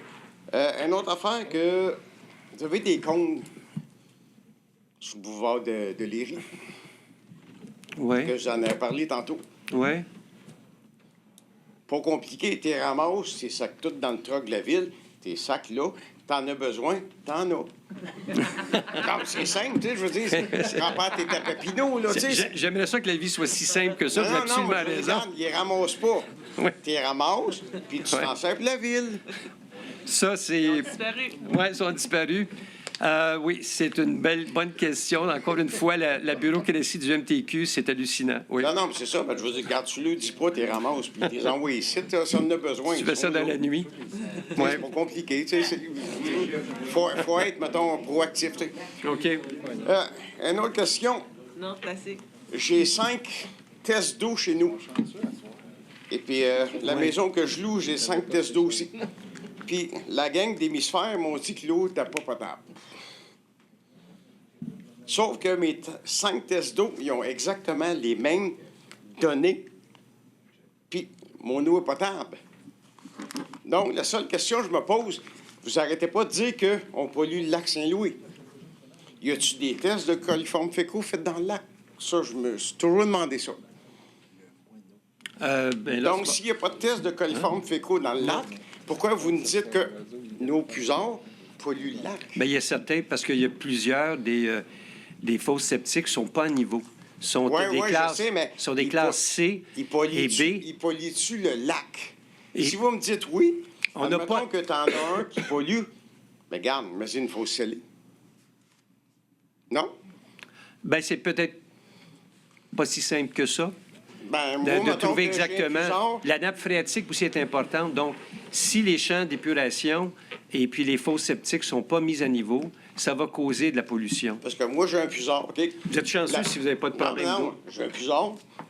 25 pieds plus loin, le puits de mon locataire, il est là. Son eau est potable. Donc, J'ai fait faire des tests, je fais faire des tests à tous les 2 ans, puis elle est Parfait. potable. Donc, je viens pas me dire que ma chenoute a pollué le lac Saint-Louis. J'ai pas dit, j'ai pas 25 dit, pieds plus loin. j'ai pas dit la vôtre non plus. Non, non, ben c'est Il y en a ça. peut-être d'autres. Peut-être celle des autres. Ben, c'est Non, ça. non, ben c'est ça, tu sais. C'est ça, je peux pas juger de votre maison versus un autre. C'est tout. Merci. Puis ma dernière question, c'est... Ouais, OK. Vous Oui. voulez nous mettre, mettons, comme dans la gorge votre système de pompe, OK? Moi, mettons que la pompe à eau, là, c'est pas minimum garanti. Entre 10 et 15 ans, j'en veux pas. Moi, C'est pour mettons, ça- ma chenoute s'en va là, puis je pollue pas personne. C'est pour ça que, comme on parlait tantôt, comme Mme Lamarre puis M. Saint-Cyr parlaient, on veut s'assurer que ce projet-là se fasse le plus rapidement possible, mais avec les normes, pour qu'on ait le meilleur système au meilleur coût. Puis on vise pour l'an prochain de commencer ces travaux-là, pour que tout le monde ait de l'eau potable et aussi des égouts qui vont aller dans les étangs aérés. OK. Parce Merci. que moi, mettons, où je reste, là, mettons que vous dites, OK, il faut creuser, mettons, 20, 25 pieds. Tu pars de la rivière Saint-Jean jusqu'à l'école Maria Goretti. Je ne sais pas quoi vous l'appelez à cette heure, là. Ben, Le même nom. c'est bien douette. Donc, tu demandes au gouvernement, le ministère de l'Environnement, tu sais, on envoie tout notre jus là. Tu l'envoies là, après tu prends une pompe, tu l'envoies là-bas. Oui, mais c'est pas si facile. Monsieur Auger, Oui. on va avoir des rencontres citoyennes où on va parler en détail de tout ça, mais... Oui, mais tant qu'à creuser dans la rue, Oui, mais mettons, 20 c'est pieds, tu plus l'envoies difficile- là, c'est c'est plus c'est difficile déjà que le ça. niveau. On ne peut pas faire ça comme ça. Moi, je ne suis pas un ingénieur, mais on ne fait pas ça comme ça. On va laisser d'autres citoyens qui attendent derrière vous à poser des questions. Vous pouvez revenir après. Merci. Bonjour. Véronique Goulet, 9 rue du Partisseur. J'ai vraiment beaucoup de questions sur le point 11.6, la dérogation mineure pour le 6 rue du Parc Notre-Dame. En fait, ma première question, je veux savoir, est-ce que c'est une erreur sur la feuille ou en ligne? En ligne, on parle que c'est une demande pour un agrandissement d'une véranda et sur la feuille, on parle d'une galerie. Puis les règlements qu'on stipule, c'est les règlements d'une véranda. Donc, j'aimerais vraiment savoir, là, est-ce qu'il s'agit d'une galerie ou d'une véranda? Parce que sur place, on peut vraiment pas plus le dire. Je crois que c'est une véranda existante qui a été rénovée. Ce qui est existant présentement, Monsieur le maire, c'est un grand trou. Peux-tu répondre à la Oui, première question? un instant, il va donner plus de détails. Vas-y. Donc, dans les règlements d'urbanisme, la galerie est assimilable à une véranda parce qu'une véranda est toujours sur une galerie par défaut, sinon c'est un air habitable. Donc, il faut faire attention. C'est inclusif dans la définition. OK. OK, donc pour vous, c'est la même chose. Oui, c'est ça. C'est inclusif. Oui. OK. Parce qu'en fait, c'est ça, il y a déjà des travaux qui sont en cours à cette adresse-là depuis le mois de juillet.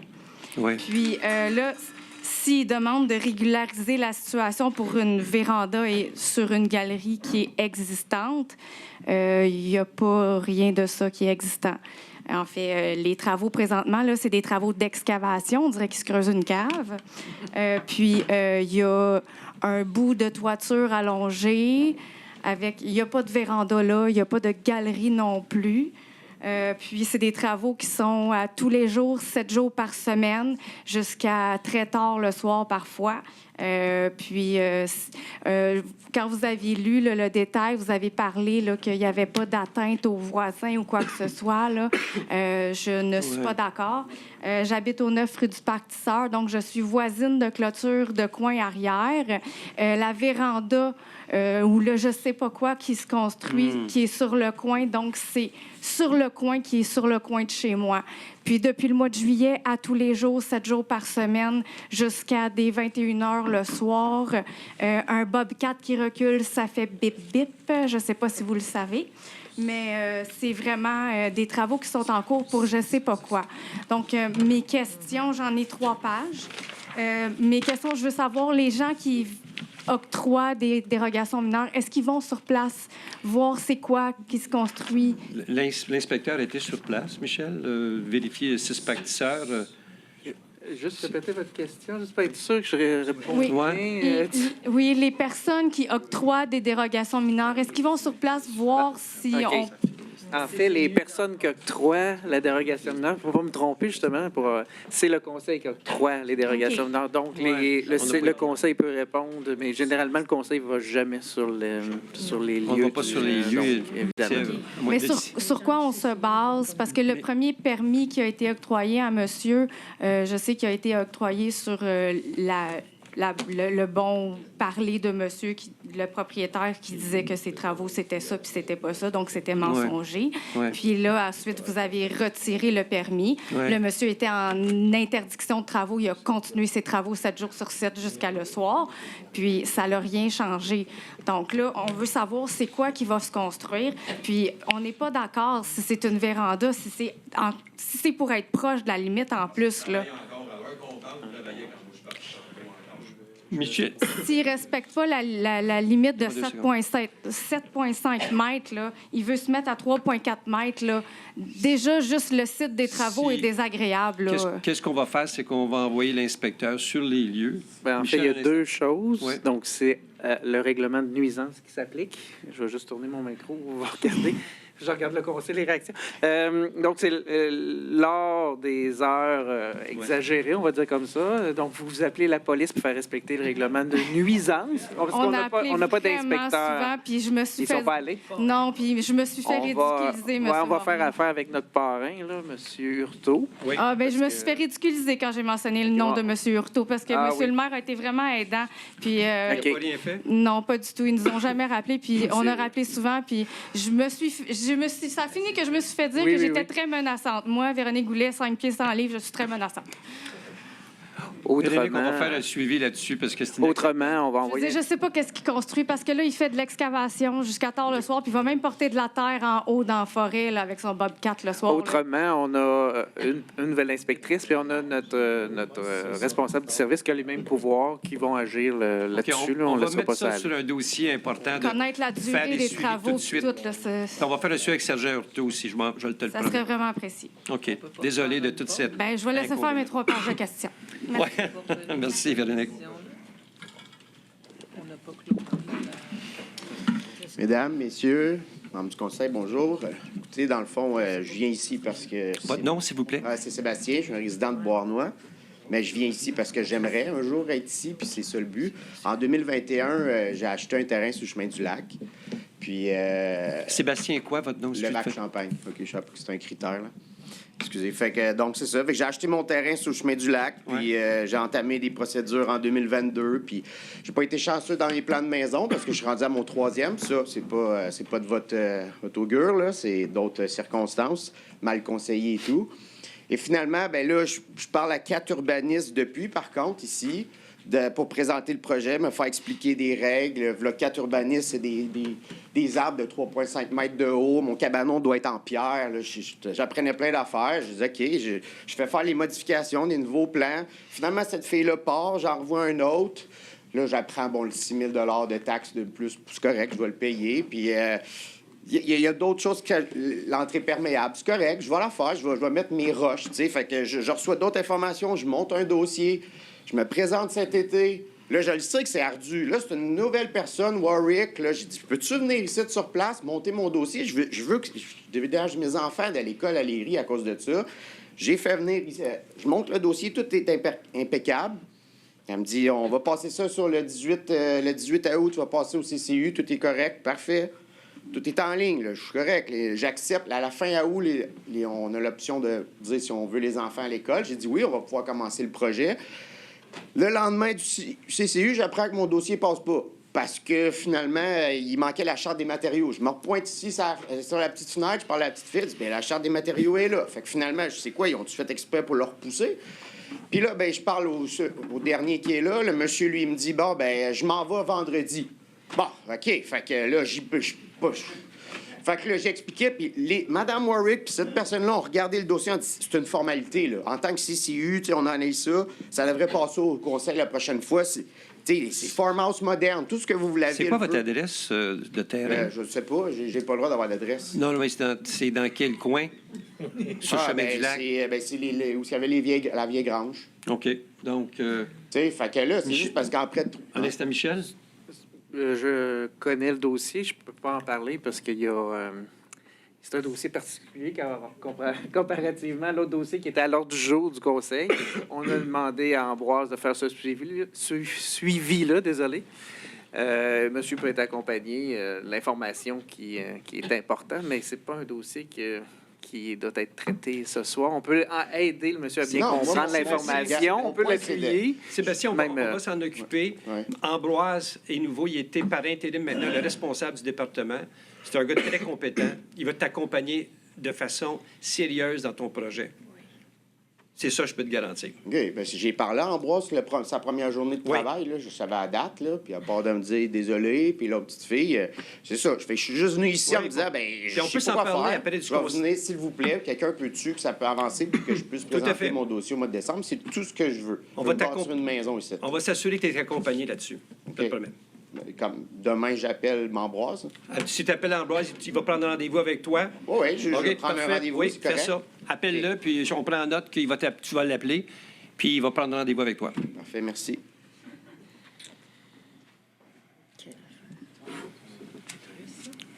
Oui, bonjour. Ouais. Monsieur Beauvais, 11, 13, 15 rue du Partisseur. Dérogation mineure ici, point 11.6 pour le 6 rue du Parc Notre-Dame. Début juillet, ça a commencé. Avant qu'il reçoive ce permis ici, le 3 septembre, il faisait des travaux jusqu'à 10h30 le soir. On avait communiqué avec vous. Vous étiez honnêtement dans le dossier le seul qui nous a aidés, que ce soit la police, que ce soit n'importe quoi. Il y a un soir, on a appelé la police, on a attendu 2h45. Puis lui, sa musique a roulé encore jusqu'à 11h. On a essayé de faire ça adéquatement. Quand il a fini par avoir le permis ici, dans le fond, c'est pas un permis, je pense que c'est un certificat certificat d'autorisation. Il a reçu ça le 3 septembre. Le 3 septembre au soir, le propriétaire, M. Newman, avec lui qui effectue les travaux, qui réside là, qui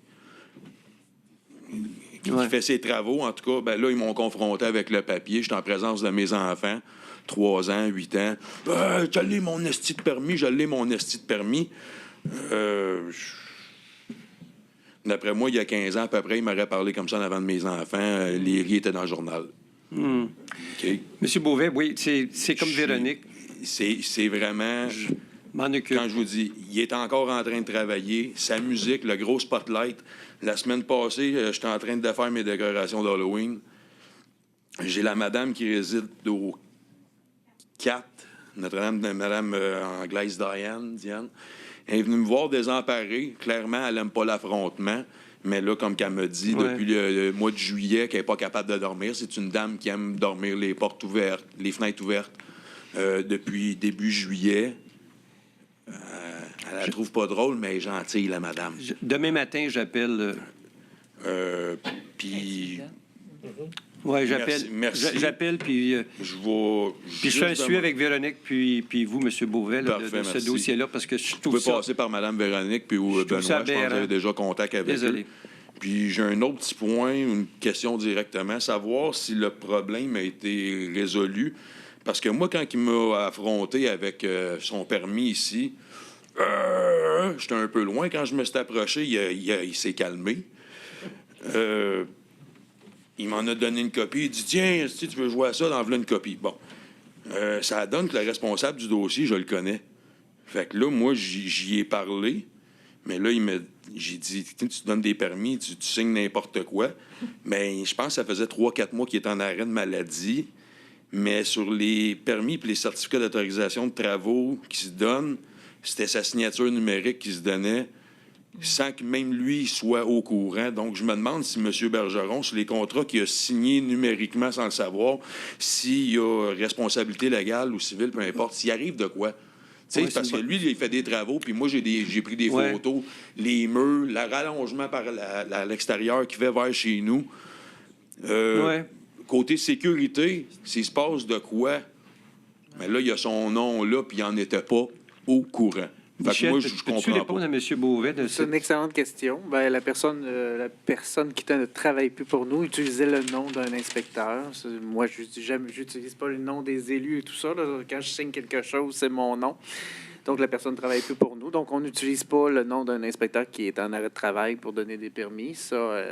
D'autant plus que le permis n'est pas valide. Il n'est plus valide parce qu'il n'était pas conforme à ce moment-là. Donc, on a corrigé le tir. On a arrêté les travaux, effectivement.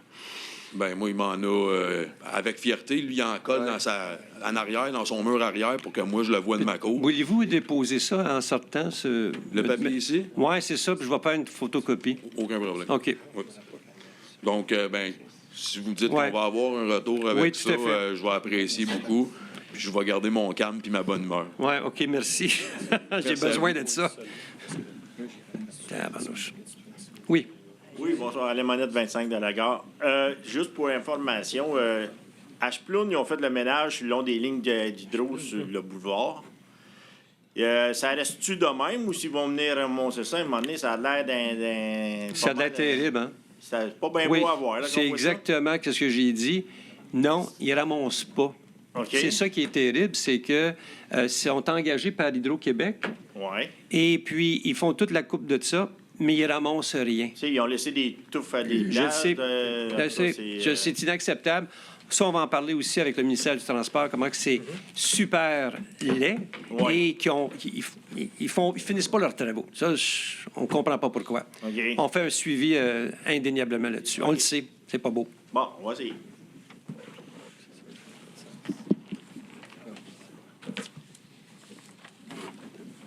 Oui. Oui, bonsoir.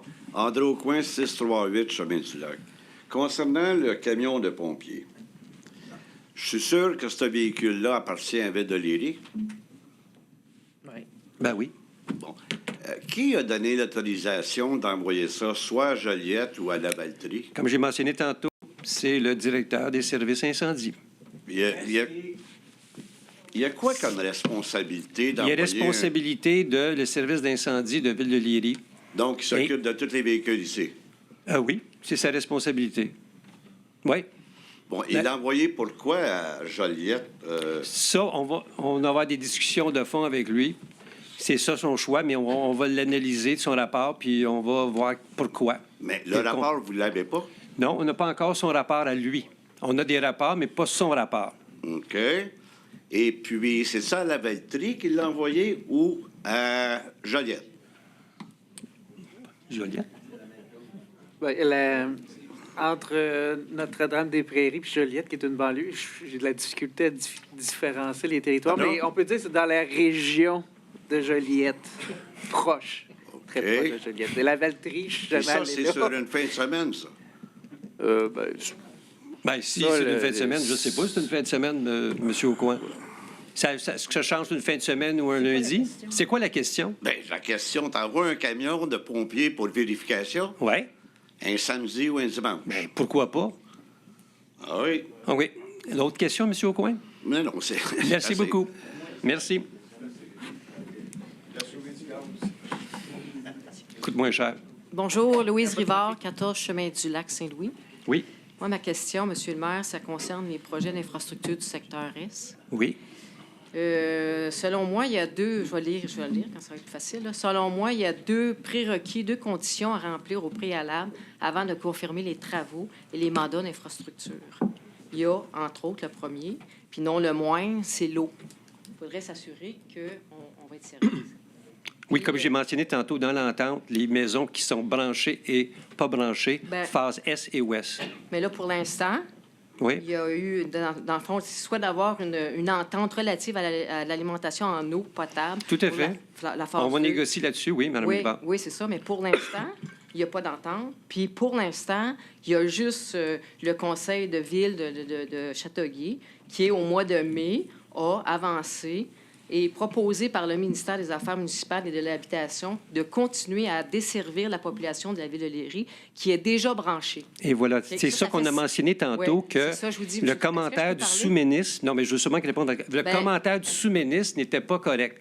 Son adjoint, M. Corriveau, nous l'a confirmé et on va avoir une lettre là-dessus. On n'a aucun papier. La ville de Châteauguay n'a pas réagi. Ça fait 6 mois de ça. Oui. Puis si vous me dites que, finalement, ils auraient dû amender leurs procès-verbaux... Ils vont l'amender dès qu'on va avoir des confirmations du MAMACH.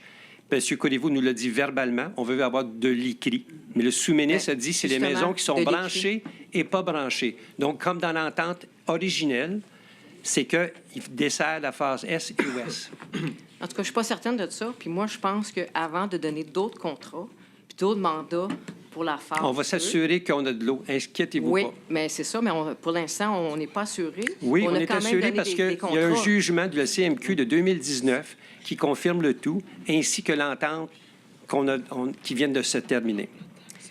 Bien, comme je vous dis, c'est que si on lit le procès-verbal... Je sais, mais le procès-verbal, il va falloir qu'il le corrige.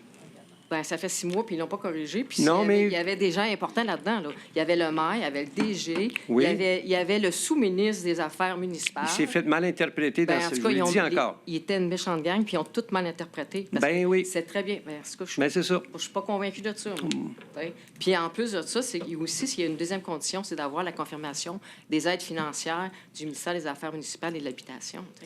Ben, c'est pour ça que je vous dis, dans le fond, il y a juste une chose, je vous dis, pourquoi l'empressement de donner des contrats pour des infrastructures du secteur S, OK? Des contrats qui se veulent onéreux, sans avoir au préalable la confirmation... Quel contrat onéreux, Mme Rivard? Bien, Tétra-Tech.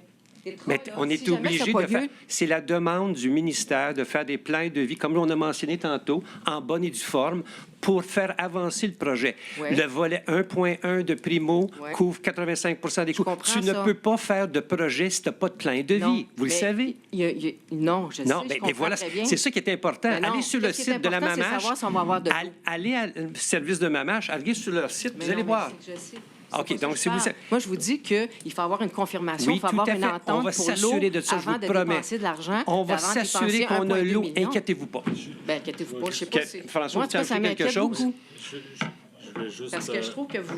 Laissez donc M. François Saint-Cyr vous répondre. Je l'ai écouté depuis tantôt. Je trouve qu'il c'est un monsieur qui est très posé, très raisonnable, mais je suis convaincue que l'entente pour l'eau, j'ai compris votre point de vue, Mme Rivard. Merci beaucoup. Merci. Je peux vous rassurer. Bien, vous ne me rassurez pas, là. Peu importe, là, je vous dis. Là. C'est moins complété. Je peux vous rassurer que ce sont nos priorités. Bien, je peux-tu continuer? L'eau, là, on en parle là, depuis... Ça fait 1 an et demi que vous dites, on va négocier. On attend que le maire de Châteauguay nous appelle. Mais ce n'est pas à lui à vous appeler. Là. On a eu une rencontre. On a une rencontre, comme je vous ai mentionné, au mois d'octobre. J'en ai parlé tantôt. On va avoir d'autres rencontres avec eux. Oui, mais pourquoi que, lors de la rencontre avec le sous-ministre, pourquoi que vous n'étiez pas là? C'est pas eux qui ont le problème, c'est nous qui avons le problème. Non, mais ils ont leur propre problème à Châteauguay avec l'eau et les infrastructures. Merci, Mme Rivard.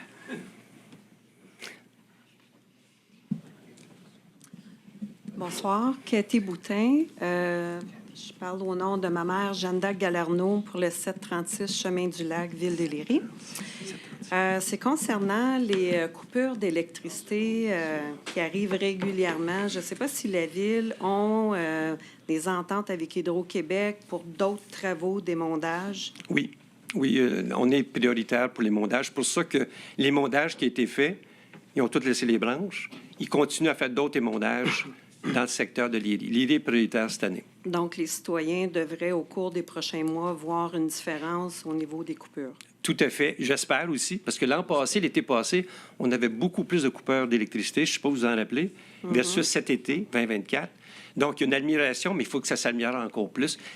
Et Hydro-Québec nous a mis sur une liste prioritaire. Parfait. Merci. Merci. Désolé. C'est encore moins. Daniel Auger. Oui, M. Auger. Juste une question. Oui. Pourquoi qu'on ne fait pas une station de pompage proche du pont, puis on vend l'eau à Châteauguay, puis on arrête notre eau à nous autres? T'as la bonne question. Ça coûte 50 millions, mais tu sais, c'est comme il faut trouver l'argent. Regarde, 50 millions. Oui. Tu lui charges, je sais pas, 10 millions par année, puis c'est tout. On n'a pas le droit de faire profit avec l'eau. Merci, M. Auger. Ah non, mais c'est pas compliqué, tu sais. On a l'eau. Oui. Ils viennent la prendre chez nous. Tout à fait. C'est pas mauvaise idée. Merci. Bonsoir, M. le maire. Bonsoir, M. Lauzon. Je vous trouve très patient ce soir, puis ça fait un changement avec le passé. Félicitations. Je reviens, moi aussi, à l'eau. À l'eau comme tel. Allô? C'est parce que tantôt, M. Saint-Cyr nous a dit que, ou vous nous avez dit que les Châteauguay attendaient un rapport de Grant Thornton. Oui. Oui, il l'a dit. OK. Ils vont avoir le rapport quand? Mais nous, on dit que c'était incessamment. On l'attend, ainsi que la RIVAC.